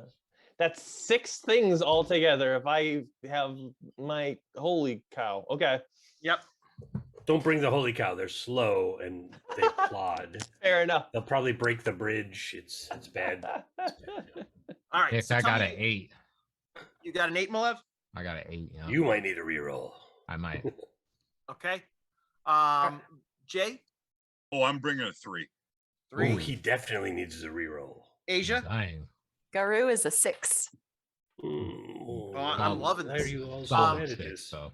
Christopher? 18. That's the first proof that we didn't all roll a D10 for initiative this year. And Aaron? Akron got a 11. Okay. Perfect. And so, Wait. If you look in chat, I believe somebody just got a reroll. all right. Very good. You So can who reroll her wants to initiative. Oh. re-roll? I would say Hmm. the re-roll should most logically go to the impassioned ends. No, For Asia Hillwood? gets the reroll. Who? It's Asia. That's what it says in chat there. It's Oh, Asia. Oh, there you That's go. I'm true. not bad. That's No Garu. rerolls for you. Okay. You bring in Asia. that big Garu. 3. Guru. they just know that Garu wakes up and chooses violence. He did some stuff with a statue last time and big plays. So are we taking the second roll regardless? I hope so. Oh God. We'll, That we'll only do it means as good things. advantage. We got a 4 on the second. All right. I We'll only have 4 more of those to give away. All right. We have to do better, team. Come on, let's go. I'm just gonna change my chat icon to that. Damn. Old 3-eye. So, Christopher, Yeah. you are the big winner. What do? You see mean- ends launch into action. You see a couple of these creatures, 3 of these creatures. First one is ahead, and then 3 others are following. You see orange robe guy. You see you will kneel guy. What are you doing? Cadus brings up her ukulele and she's just about to strum it and she says, "Smoky old shoe, get him." And a gruff 80-pound dog goes leaping past her and she slowly backs up like, no, I'm not ready for this. Okay. So, So the Smoky dog- old shoe goes running up, yes. The dog goes charging forward, and the bridge is a rocking, shaking rope bridge, slick with moisture. Please give me a roll and tell me what you got. Just a roll, just a random roll. I'm gonna roll a D- D30. D20 modified by agility. Oh, one of those. Okay. Oh, I mean, it's better than Jay's eye, but I got a 6. That's twice as good as me. That's hey. It's two of Jay's eyes. That's not good. Goodbye, Smoky old shoe. You weren't my dog anyway. Okay. Thankfully for you, Smokey at this moment We did gotta not go re-roll. over. But What's Oh. that? We got a reroll. Yeah, you got to re-roll for Smoky Old Chew there. oh, What? That's fantastic. yeah, Good take old- the reroll. All right, here we go. Smoky old shoe says, "Thank you for the reroll with a 20." Yo! So you are so controlled with your bounding across the bridge, you're actually shaking the no-lid from side to side. Yes. And Beware The the no hounds lid- of doom. grabs Smoky old onto shoe. the ropes for dear life and is braced for the impact of Smokey. Smokey, make your attack. Smokey is one of the Hounds of Doom, if you've ever heard. If not, Nick will write it into the next book. And and Smokey Old Shoe just doesn't seem like a name of a Hound of Doom, but he is. With that was a 15 minus 1, 14 to bite. All right. That is a hit. Roll for damage. Dog teeth are a D4. Yep. I see on the character sheet I've got a 4. Okay. Maybe Nice. Smokey Old Shoe is a Hound of Doom. And tell me where you bite. Well, Smokey was raised by wolves, and he knows where the fleshy bits on the humans are. And so he gets you right in that arm area that kind of hangs down a little when you're not really tensing your muscle, and just tears it away from your bone. You thought I was going to go for the crotch, didn't you, losers? I Yeah. thought you were gonna go for the gonads on the no lids. thought that. Nice. Everyone goes for the gonads. Have you ever had this part of your arm torn away from the bone? It hurts. Trust me. That's what So I've heard. so this creature is so emaciated. You see Smokey Old Shoe do one of these to his arm, and you no longer see the arm connected to the creature. Yes. And the creature pitches over the side and is gone. Oh, Cadus is in the back like, Hounds of Doom, ring your bell. Doesn't make sense. They can't ring bells. Shut up. What? Uh-oh. He's gone to get something new. Oh, He's Nick gone. did the thing he said he wasn't going to do. Yep. Sorry. He's gone to get something new. Quick, everyone. Avert your gaze. Free reroll. Very good. And so the creature, the person in orange robes, starts gibbering and saying a bunch of eldritch nonsense. Perhaps I think there's one or two of you that understand the eldritch and know that something is brewing. All right. So, at the end of the bridge that you guys are at, there suddenly appears a 5-foot radius pit. It is, I gotta roll my manifestation. Yeah. Yes. Accelerated rot manifests at the command of the cleric, creating a stinking bog of putrid filth. Grubs and worms erupt from the ground, turning it into a squirming, sickening pit. The people that were at the front of that group, I am just going to go Christopher, actually. Yeah. Christopher, Aaron, Milev, Jay, and Asia. And Jay, who was behind ends? So there were two characters behind ends. There were Vandus would have been the closest, and Ailes would have been further back. Okay. Which is the more menacing? The more menacing is probably Vandus at this point. All right. Vandus, the pit of worms erupts under you, and you are now sinking in a pit of grubs. I would prefer not to. Yep. Make a reflex Okay. save. Reflex save? Yep. For sure. That's a 0? Perfect. And so you are sinking into this pit, and you are struggling to get out. In fact, it is like a cartoon quicksand situation, but a bitey one. So Bitey quicksand is the worst quicksand. but yeah, as of right now, you are stuck in a pit of worms and insects. The creature pitched over, 3 more come out onto the bridge, and they are stabbing wildly at Smokey. And Smokey, 9, 6, No. 12. No.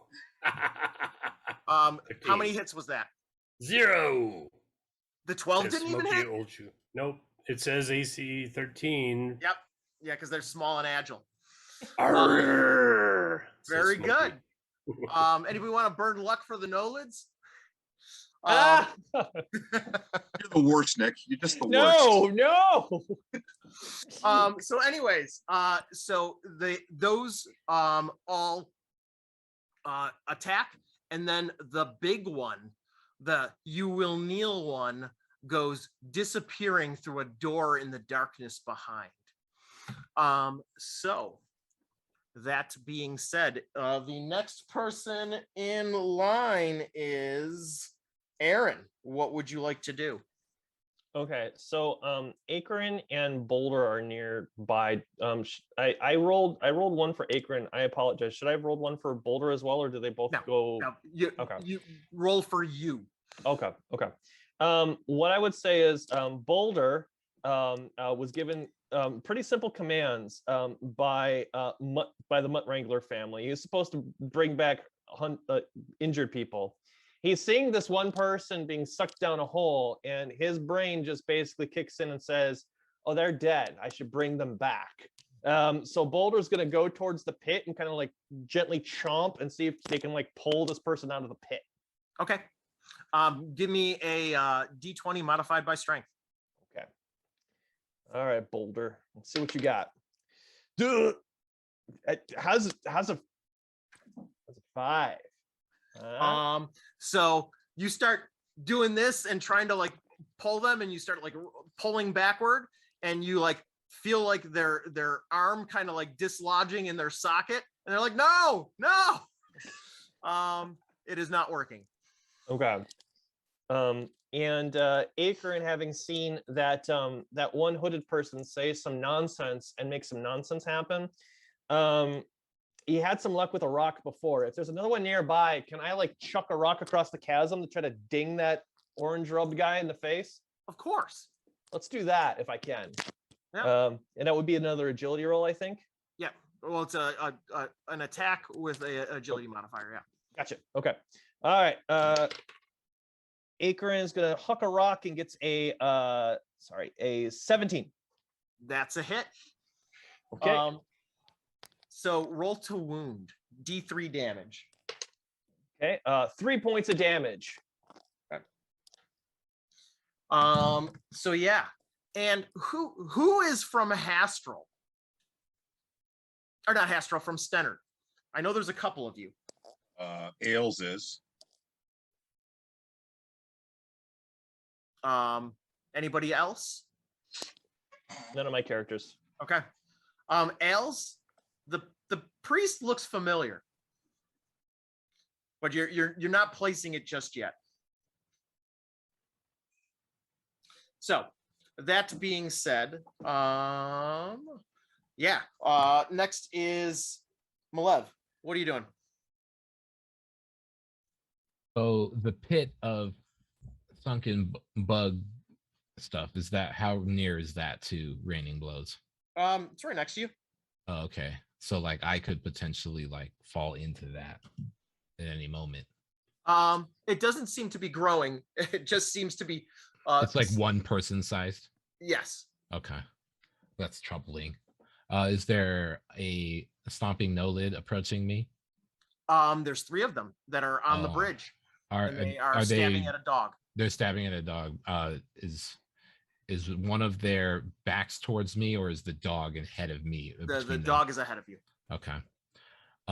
Well, I'm going to move up to just a little bit on the rickety bridge, stabilizing myself, and I'm going to hurl the jank javelin, hopefully overhead the dog, and striking a no lid. Okay. Don't miss. I hope I don't. Oh, nat 20, big javos. All right. So D6 you minus are 1. going to critically hit one of these no-lids. And Right in the so, gonads. do me a favor and roll a d6 minus 1 for your standard damage. That's a 0. It's a very So strong. that's a 1. Okay, cool. Minimum 1. And then, Big 1. but you are a 0 level character. Give me a d4. Do you have a luck modifier? I do not. Okay. Roll me a d4. Big D's. I got a 3. 3. Stunning crack to forehead. Inflict plus Ooh. d3 damage with this strike, and the foe falls to the bottom of the initiative count the next round. Oh, dang. So I hope he trips off the bridge. D3. It's 2. it was 2. 2, yes. So a grand total of 3 with the 1, correct? Mm-hmm. All right. Big crit damage. Yes.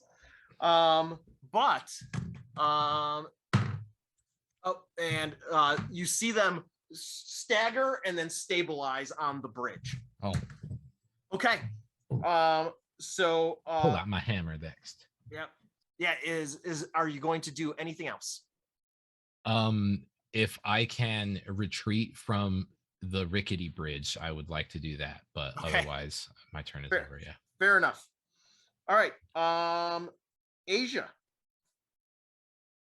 Hey, are there rails on this bridge? Ropes. Okay. Oh yeah, I was gonna I- hope so. My goodness. I will hold on to the rope as I maneuver my way around the quicksand hole and run toward the no-lids attacking the dog. Okay. Very good. Yep. Once again, it's got ropes. Ah, good. Okay. So, yes, make your attack. With my new longsword, Yeah, do it. that is an 18. That's a hit. Roll to wound. Are you attacking the one that was hit with the javelin or a fresh one? Oh, let's do a fresh one. Okay. What are the stats on the longsword? D8. D8. All right. That is 5. 5. Are you going after the big one or the slightly weedier one? Let's do the big one. All right. It takes a shocking blow, and you see blood spilling from it, but it is still standing and still standing. It is sturdily bracing its legs on the bridge and ready to move forward to attack back. And so, do you have anybody else, Guru? Nope. All right, cool. And so Jay, what are you doing? Yes, many things. Yes. So first of all, Vandus would like to try and climb out of the maggot Yes. thing. So give me a D20. Is it modified for anything? Yeah. You need to modify by strength. That's not as good, but that's okay. I got a 15. 15? Yeah.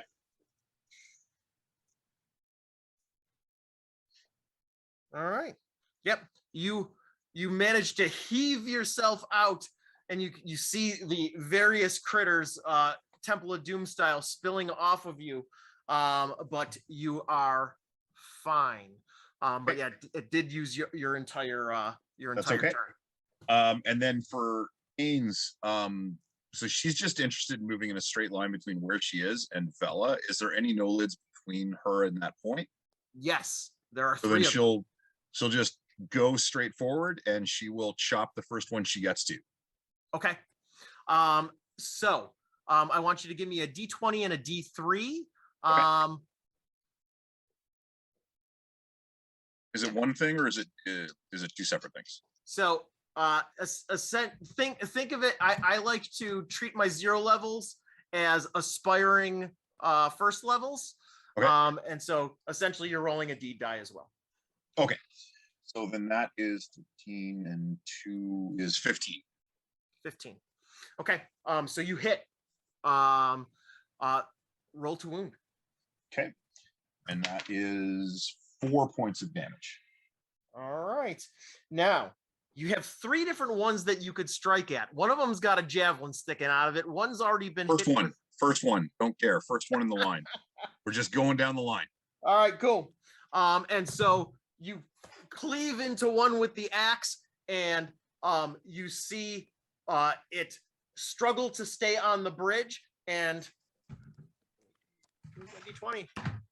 It manages to stay on the bridge, but you see it just vomit forth blood, and just its life ends. And so, anything else?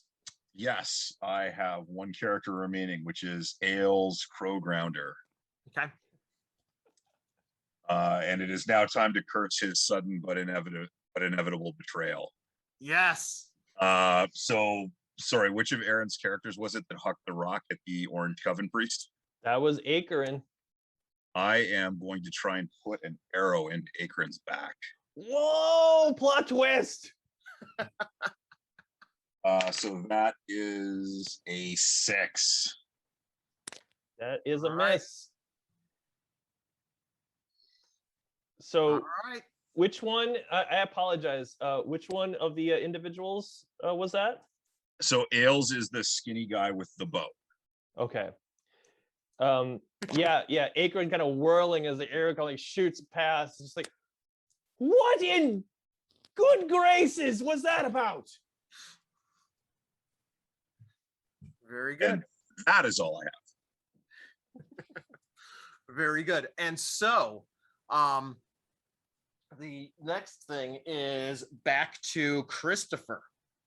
What are you doing? I have one question before I begin my turn. Yes. What is Boulder's current status? Boulder. Boulder is in combat. Yep. Okay. Boulder was trying to help pull. Oh no, that yeah, one- not in combat. Boulder was helping to pull the guy out of the of the worm pit. out of the worm pit. Okay. And Ailes just fired at friend Boulder's human. Correct. Correct. Therefore, Smoky Old Shoe attacks Ailes. You would have to retreat off of the bridge and away from. Perfect. 100%. Okay. Cadis is like, enemy. And Smokey says, rah, and breathes flame because he's a Hound of Doom. Or maybe it just in his mind he breathes flame and then he goes running after Ailes. It's While probably Cadis. not, but continue. He's raised by wolves, he doesn't know. And then Cadis, boy, let me tell you all the stuff Cadis can do here. She's gonna play a discordant sound on her ukulele to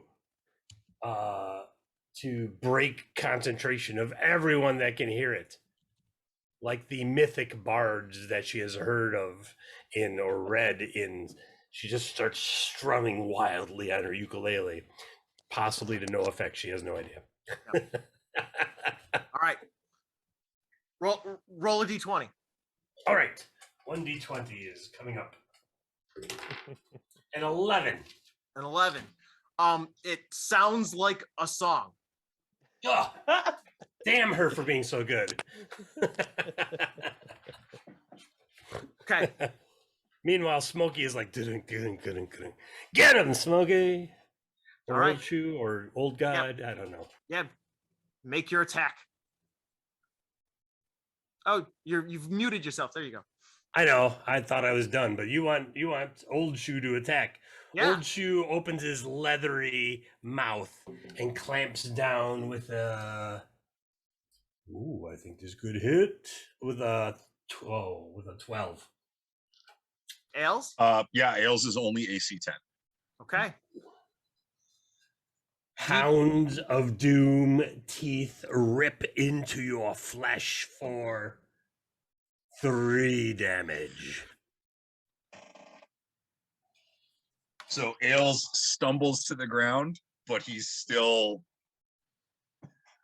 in the fight. Next time, the genitals. All right.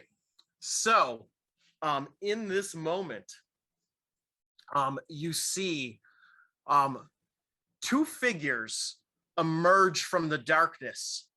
One is a giant hulking creature, and he looks like this. Yeah. Oh no, maybe he doesn't. Maybe it's a different page you meant to open to, Nick.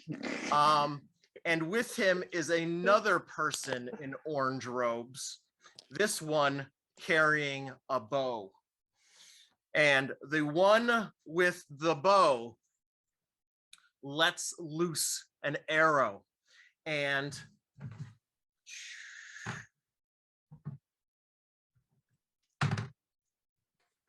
Christopher, on your chart, I'm going to look at your chart. I don't have a chart. You don't have a chart for me. I am chartless. I'm the Yes. uncharted. Smokey.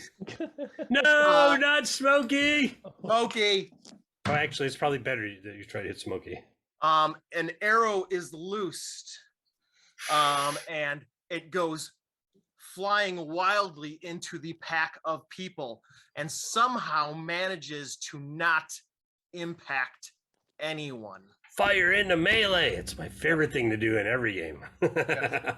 But the cleric then attempts to turn to a page. Let's see what I get. There's no reading in combat. Come on now. Yes. He starts doing some sort of gibbering, and then nothing. You see him making all sorts of grand gestures, and nothing happens. In fact, if anything, you see him look horrified, like something he is seeing in his head has gone terribly wrong. Going on to the 3 Nolids, or 2 Nolids that are on the bridge. One of them attacks ends. Does an 11 hit? An 11 hits. Does 1 point of damage kill you? Oh, still on her feet. Yes. And the other one strikes. Does a 15? Is there anybody else on the bridge? Did anybody else go out onto the bridge? Garu. Garu is on the bridge. Yep. High or low, Asia? Low. All right. Ends. Does a 15 hit? No, 11 does, but 15 does not. It's got that inverted armor. 1 more point of damage. Is Ends still in it? 1 left. Yes. Let's go. Very good. And so then that is everyone except for the big guy. And the big guy comes striding out onto the bridge. Oh no. And he says in a giant bellowing voice, "You will kneel." And so that is where you are at. So if I can do it out of initiative, Ailes will just drop to his knees and start like weeping and holding his arms forward. Very good. So Aaron, Get him, old shoe. what do you do, Aaron? There's so much. I love this. Okay. Quick question. When you said the cleric, one of the clerics tries casting a spell. Was it the first guy? Yes. Again, that was doing that? Yeah, Okay. not Bo guy, the original guy. Okay. So and so Akarin is going to turn and to Ailes just be like, why? What is the meaning of this? You know what? I don't care. Can I kick him into the maggot pit? Yeah, do it. Let's do that. Okay, so give me a D20 and a D3. I'm declaring shenanigans. This isn't Sparta. Okay. All right. Is it a straight D20 or is there any modifier to that, Nick? A modifier is strength, and also Oh. whatever you rolled on the D3. Okay. Okay. Modifier is strength, and so that's a 6. So it's a 16 plus strength is 1, so 17, and then the D3 was a 5, so that would be 3. 3. So Which 16, means that so- you successfully carried out a deed. And so if you wish to kick him into the pit of maggots, you succeed. Absolutely. I will just say, if you're so eager to kneel in this, and just kick him into the pit. Very good. And so roll for damage. That would be an unarmed attack. So it's a D3. 3. Does Three. 3 damage? Oh, and 3 damage plus 3 for the deed die, so 6. So Ailes?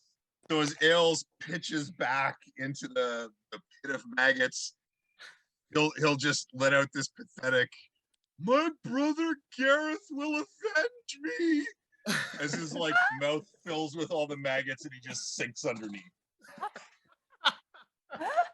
Jay, I'm sorry.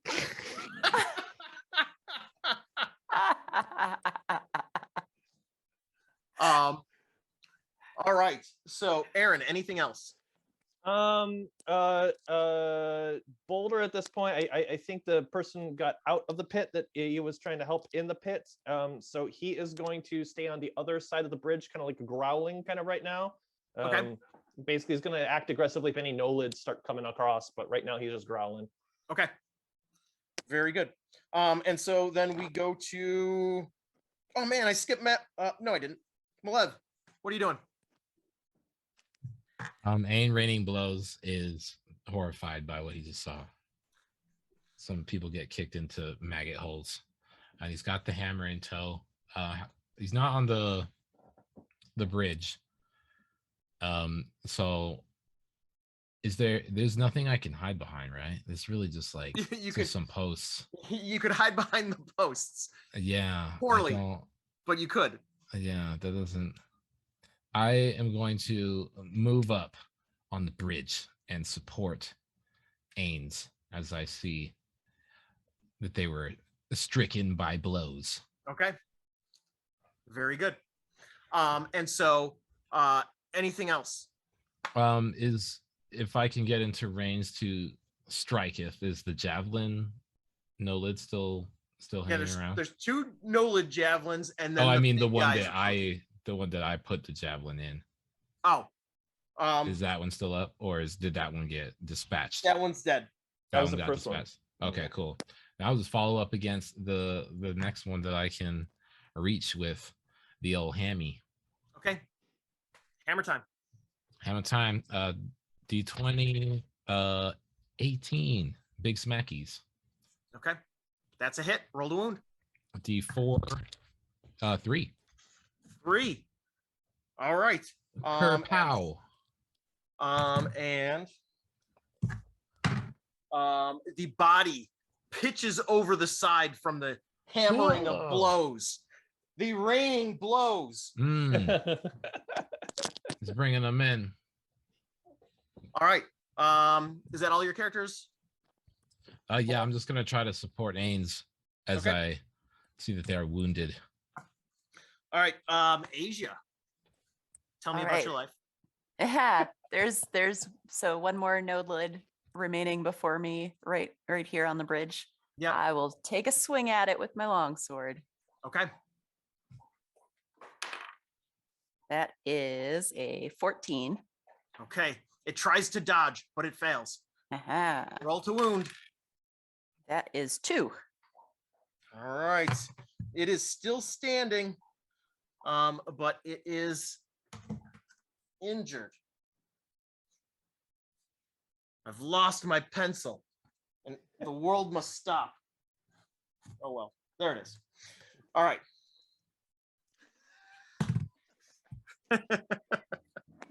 Very good. I'm derailed. Asia, anything else? I think I would like to make my way around the no lid and cross the bridge, get as far away from the pit of maggots as I can. And closer to Gorsek the Lidless? Yeah. Okay, that's fair. You know he's dangerous if he actually has a name. Yeah. That's no good for us. If he was just the bigger no lid, I'm like, yeah, he has that 2 extra hit points. He'll be fine. He'll be fine. We'll be fine. Now he's Gorsick the Lidless. It's all over.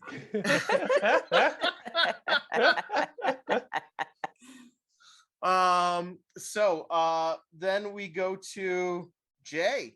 Yeah, we do. All right. So Vandus, now that he's out of the hole, he is going to lunge at Gorsek the Lidless and try and throw a thing of flash powder right into its face. All right. So there's a lot of people between you and Gorsek. So it would be challenging, but I do support it. Yeah, he will, like, he's perfectly willing to like try and lunge and jump over people. Like if he lands on them, he lands on them like he's desperately trying to blind this guy. Okay, cool. Big So money. what would you like me to do here? Give me a D20. You're going to modify by agility. If anybody in the chat wants to throw bits towards a reroll, now is the time. Oh my lord, yes, please. Okay, so let's see where we end up. Yes, so reroll. I'm sure a Come on. 7 hits, right? No, You get a reroll. I got a reroll. Okay. 2 is not better than 7, right? Oh my god, why? I was going for a fumble. Okay, so because of the aggression of your moves, I do need you to make an agility check. Yeah, fair. That is a 12. A 12 succeeds. Okay, so you go running across the bridge. You like jump over ends, probably in trying to go around them, and you manage to get over them somehow. Maybe ran and jumped off their back like you were doing a stage dive, and you somehow managed to stay up. So that being said, do you have any other characters left? I still have ends. Ends. All right. So ends is going to scream for Hillwood and take like a big underhanded strike at Gorsick the Lidless. Okay. We're gonna try and go from balls to brains. That's a 12. Gorsek, would you like to burn some luck? That's right, there's luck. So if I have 0 luck, because I used it all trying to be a rock star in the first session, I'm guessing no, I would not like the words. All right. So yeah. Sadly, you miss, but it was dramatic.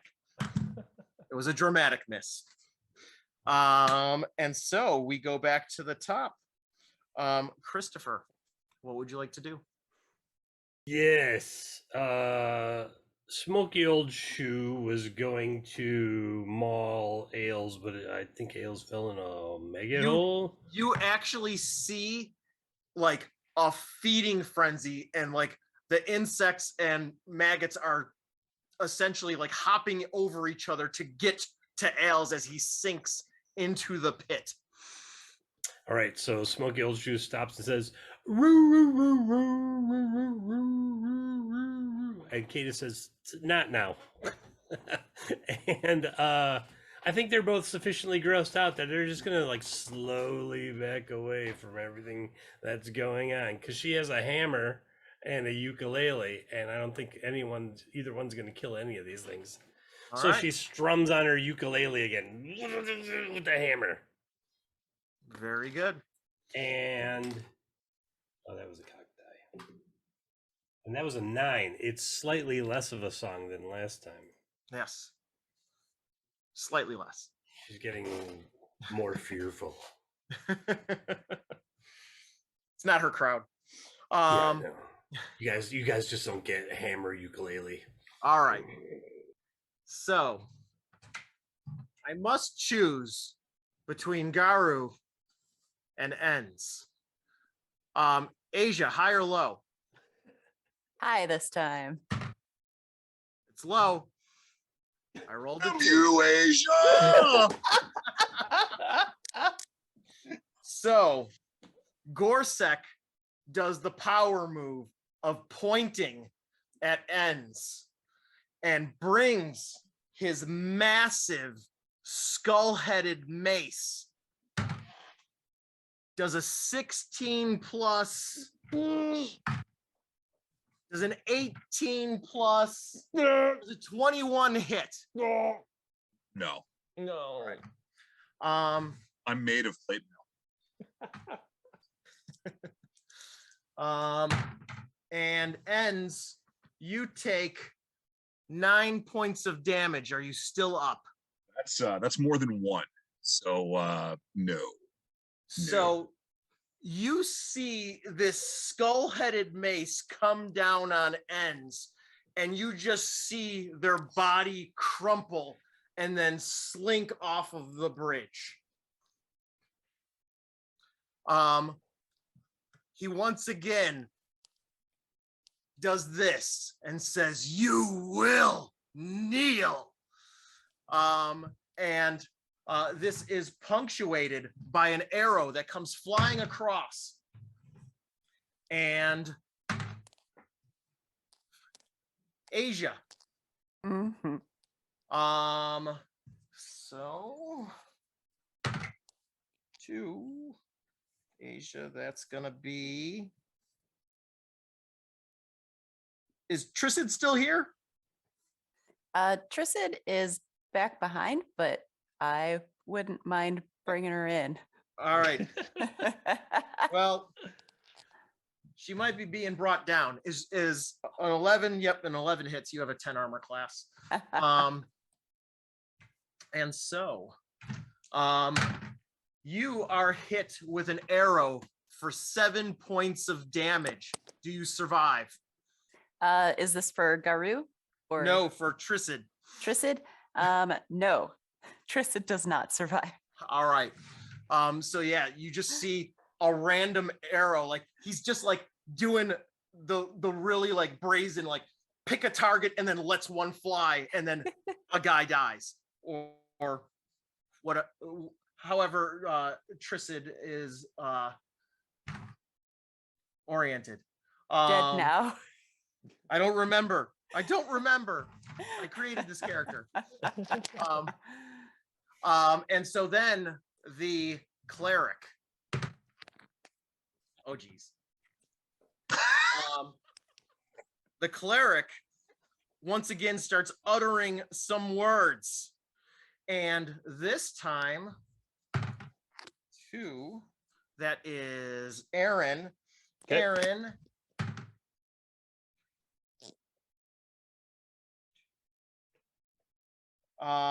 Boulder. Oh, okay. Boulder. You see another pit of maggots appear underneath Boulder. Oh no! Give me an agility save. Oh, come on, you good boy. Come on. Come on. Oh god, that's a 5. All right. If Boulder has luck, can Boulder spend luck? Yes, of course. Okay. Hey, Mr. DM, how does 5 points of luck strike you? Would one say that's a healthy investment, or You said you rolled a 5? I rolled a 5?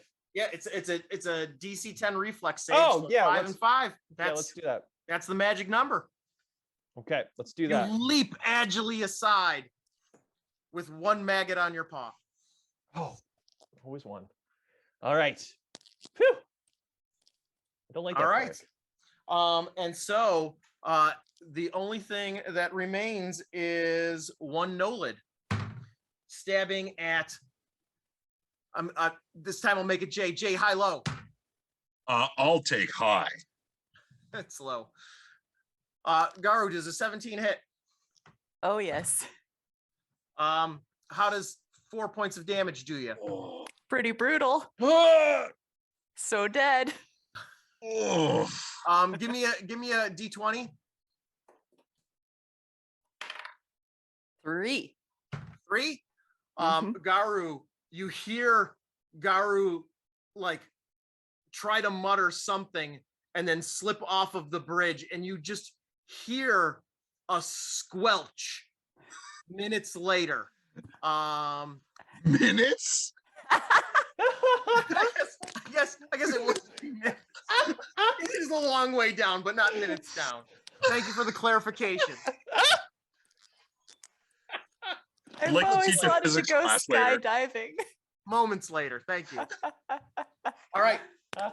So that being said, we go to Aaron. All right. If I understand the situation correctly, it's You must bad. heal? Here's the thing. So there's a cleric and there's another robe guy on the far end. There's a robe guy with arrows and there's a cleric. And then Gorsek, that lidless man, came Mhm. marching out on the bridge to attack and was like attacking, and then 2 people just got murked. Here's a hypothetical, Nick. If Akerin wanted to go to one side of the bridge and Boulder to the other, and they both were to snap the ropes, what would that do? Define snap, like a towel snap. Yes, I want to playfully. No, I want to cut the ropes. Mhm. Yeah, you could attack the ropes. Let's do that. If so, I'd like Boulder to attack one side of the bridge ropes, and then Akerin will chop the other side. Okay. Basically, Akerin will go for it and just say, "Oh, for God's sakes, Boulder, that's a body. That right there, see that rope? That's a body, and your master wants it. Get it."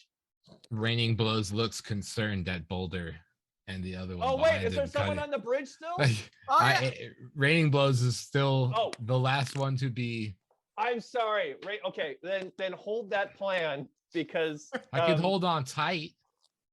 Well, no, if you're gonna cut both of them, never mind. Yeah. That'd be no. It would just be Okay, so can Akerin Ailes had a bow. Is it sitting on the ground? Do I have access to it, or did it go into the pit? High, low. Low. You got yourself a bow. Okay. Akron's gonna pick up the bow and try to take a shot at Cleric Maggot Pit. High, low. Hi! Low. You pick up the bow, but you don't find any arrows. Oh, you monster! Oh, Nick, was I hate thinking you that. so much. I was thinking about that. I was like, what about arrows? He just picks up a bow and starts to All draw. right, so I found a bow. That's great. Cool. Can I throw the bow at Maggot? Of course. Cleric? Let's do that then. I'm just gonna, in frustration, I'm just gonna be like, raining blows. Rain your footsteps off that bridge. Come on. And then he's just gonna hook the bow at the cleric. Okay. Give me a D20 modified by agility. In this case, I would normally ask you to roll a D16, but you don't have one, so. Oh yeah, I'm sorry. Okay. Oh, okay. So that's a 17 plus agility for Akron. That's one thing he's got. He ain't got brains. That's a 19. Okay. So you hit. Give me a D3 minus 1. It's just gonna be 1. Okay. But you were throwing it at the cleric? Yep. All right. So you do 1 point of damage, and he does seem injured. In fact, in the throwing of the bow, he actually does like one of these, and he knocks his hood back, and at least one person left in this party should recognize that he is the son of the light priestess. He is Listaru, who's also been no. missing. I have that written on my note sheet here. You're all dead. Yeah. The dog and I run away, hammering my ukulele. All right. Because she was super smart. It sounds terrible. Okay. Does anyone call that out? Because I don't know if Akron knew what that person looked like, but he would know that name, I think. Yeah, then Akron went looking for Listaru. Okay. If you were to go back in time, you went to the light priestess's trying to like get information. Because the rumor that you heard was that Listaru had abandoned the light priestess's temple. Yeah. And basically, in response to kind of seeing this as revelation, he would just kind of scoff and kind of bracing himself, trying to take a little bit of a low cover because of arrows and whatnot, would just scream, "So much for Elvire, eh?" Yes, so much for Delvire indeed. Oh, Delvire, right. sorry. So I have Elvira wrote in here too. that being said, Aaron, do you have anything else? No, I'm gonna hold on plan break the bridge until Okay. the innocents are off of it. Okay, so that gets me to raining blows. So you are standing on blows. this bridge, Not and one of you've Rain got Blows. Gorsek the Lidless and Lidless. a no lid bearing down on you. What do you do? Raining Blows is gonna rain blows on the bridge and go backwards. Okay. So you're gonna retreat? I'm gonna retreat. Okay. I just saw Ains just get sliced, Garu get sliced, and yeah, I'm gonna have to fall back. Okay.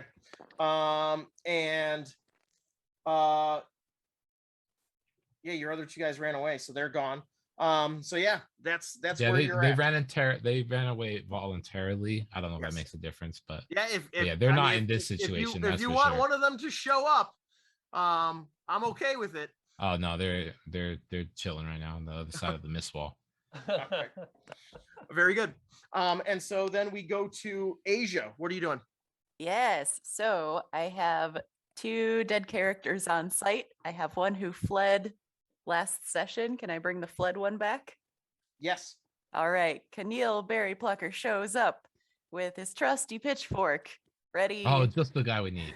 ready for what is going on in here. Everybody else, like, what the hell? You see a lot of bodies. You see 2 pits of very hungry insects and maggots. A couple of people in robes. One of which, because you live on the farms just north of Stennard, you recognize as the priestess of Delvire's son. Doesn't seem like he's on the right side of things. What do? You abandoned your mom and now this is what you're doing? What's wrong with you? Where's your honor? Are the maggot pits, they don't have any living souls in them anymore, do they? Not currently, no. Okay. I am just gonna stay on this side of the bridge and wave my pitchfork like a one-person mob. Brandish it threateningly. Yes. Heroically advances onto the scene, admonishes the enemy. Job done. Give me a D20 modified by personality. If Frankenstein was here, I'd show you. That is a 6. 6. Listaru does not feel threatened, nor does he feel any sense of remorse or regret for your comments. This man survived a bush last time. I'm just saying. Be scared. And so that brings us to Jay. Yes, hello. So Vandus is just gonna leg it. Like, this has gone the wrong way. We need to get out of here. He's just gonna book Well, it back that the way we didn't came work. through the Oh, main well. hallway. All right, so you're going survival mode. Yeah. Okay, that is a fair play. It's not kneeling, but it's fair. And so we go to Christopher. Hi. You- Cadis. all your guys were fleeing, correct? Yeah, Cadis, not being the fighter, is 100% on the lam, writing furiously about how glorious the Hounds of Doom waylaid the insect creatures, and she did not run away, but she secured her person in order to be able to report this back to the world of the living so that an army may be raised to kill these horrible creatures.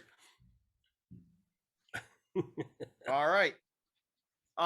So that being said, we go back to Gorsek, and he comes up behind Aang, Raining Blows, and he lifts up No. his mace. No, don't do that.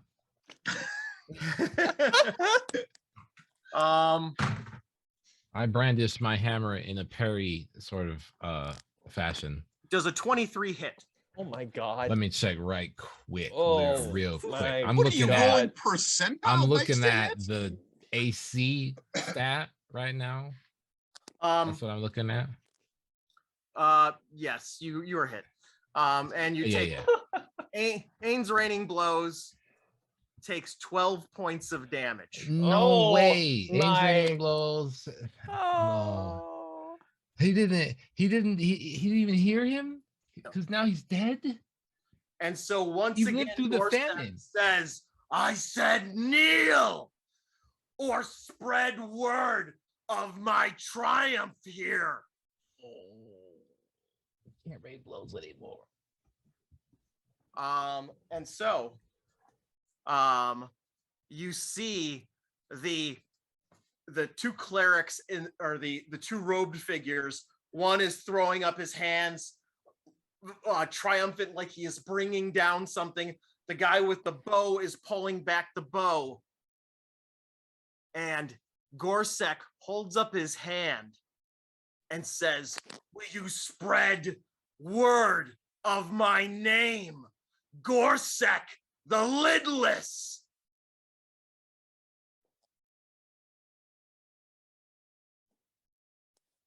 Anyone? I'm waiting to my turn. Do it. All right. So since what's his name? Akarin is standing ready and not obeying, Tuckerin launches an arrow, and a 17 definitely hits. 6 points of damage. Yeah, that'll do it. Is there any like death throws? Can I cut the rope last second as I fall? Give me a D20, modify by your strength, Okay. and tell me if you hit. Okay. What'd you get? That's a nat 20, fam. All right. So roll for damage to the rope. What's your weapon? I'm using he has a dagger, so that's 1d4. Yep. That's 3 points. 3 points of damage. It being an inanimate object, I am going to allow you a D6 damage additional for the crit. That is 4. Okay. So, the one rope is cut. Gorsek is almost off of the bridge to where you guys are at. So he's basically right on top of where you are at. But he fails his reflex save. And you see him pitch as the rope is cut. And he is hanging by one hand. And Aaron, do you have any other actions? I got a dog. You do have a dog, don't you? I do have a dog. Boulder kind of seeing this. Akron is the final, like, kind of like whatever, as he cuts, this coughing up blood, just says, body, and then just like dies, and which kind of like just instinctively pricks Boulder's ear up, and he's just gonna rush, and he's just gonna see if he can just like try to paw it or just knock that hand off the bridge. You can bite the hand. Let's do that. Biting the hand is fine. Let's do that. I don't know dogs well, apparently. All right, they have like thumbs, right? They like do. He's like, Yeah, that's what dogs do. All right, we'll bite.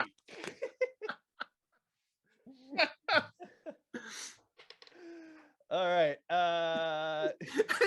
he's gonna use gimme paw to get him to release his hand.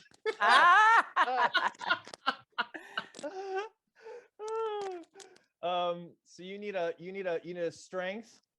D20 modified by strength. Okay. So that would be, okay, that's a 13. Can I burn my last 4 points of luck just to boost it? Yeah. We'll just do it. It's all or nothing now, baby. Okay. And so your total was 17. Oh yeah. Roll the wound. It's a D4 modified by strength. D4. Oh, he's not a strong boy, but he's a good boy. All right. That's a 2. 2. All right. So it's definitely not enough to kill him, but he once again fails a check, and you see him, his hand start to release, and he says, "You will kneel," as he falls, and you hear a squelch below. Minutes later. Minutes later. With this, the 2 orange-robed people and the 1 remaining no-lid disappear into the darkness in the back, leaving you amongst the carnage. Hey, everybody, we won.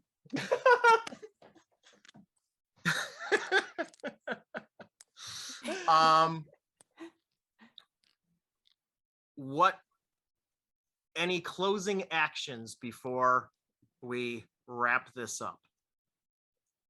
What are the Dungeon Crawl Classic rules for PTSD?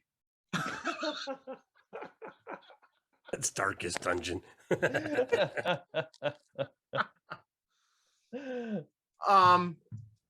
So that being said, yeah. Anything? I mean, Boulder, if there's no other threats, and depending on what the berry picker wants to do, I suppose, because I don't know if anyone else is still here, just goes about the grim business of what he was sent here to do and slowly pulling bodies back to his cart, back to town. Cadis has fulfilled her life goal of seeing Lannon dead and looting his body. And so she's like, I'm done adventuring. I'm going to go live off this 10 gold he had in his bag. Copper. Oh, no, yeah, he did have gold. He did have gold. He was a noble. He had gold. Yeah. Oh, She's done. She's like, I'm out later. Come see me. I'll be a noble in the next town over. That's like is that 100 copper? That's, yeah, 100 copper. Right? Yeah. Is it 100 silver? What was it? Yeah, I think that's 1,000 copper. Yes, 1,000 copper. Yes. Wow. Bank. So that being said, so you leave here with the knowledge that you saw Tucker and Hems and Listaru, two of the missing people. Boulder goes trotting away with the bodies of some of the fallen. The berry picker, you survey the bodies. Is there anything that you would like to do? I just arrived on the scene in time to see us win. So I'm just like, hip, hip, hooray. Great work, everybody. This went well. All right. And so as you are making the journey back, you and Boulder moving through all of the briars and things that you traveled through along the way, you see some of your friends, somebody laying in the alcove with a javelin in their gullet. You see another person all tangled up in the briars and lots of red raspberries growing bright and big around their body. And you eventually get back to Stennard in order to deliver the news. And you see a handful of your fleeing friends at the bar, at the Old Barn Tavern, having a drink or sitting by the common fire. And that is the precipice of corruption. So thank you all for playing. Thank you all for watching for the duration of this this broadcast. Yeah, and thank you to Elena for being a fantastic producer, and to all of you for playing. I appreciate you all. Today's adventure involved stuff from the Tome of Debasement and the Precipice of Corruption. So that's my little sales pitch at the end. Does anybody have any parting words? Thanks for running an awesome game, Nick. Yeah, thank you. Yeah, thanks, Nick. you. It was a lot of Yes. fun. Thank you. Thank you for staying up past your bedtime. Sorry for all the carnage. I'm sorry for the PTSD, Jay. I'm so sorry. Raining blows, bro. He rained blows until. I'm the so rain was glad that blown. I managed to fill in. Thanks, Nick. Yes, thank you so much. Everybody have a good night. Thank you all for watching, and we're out. Thank you.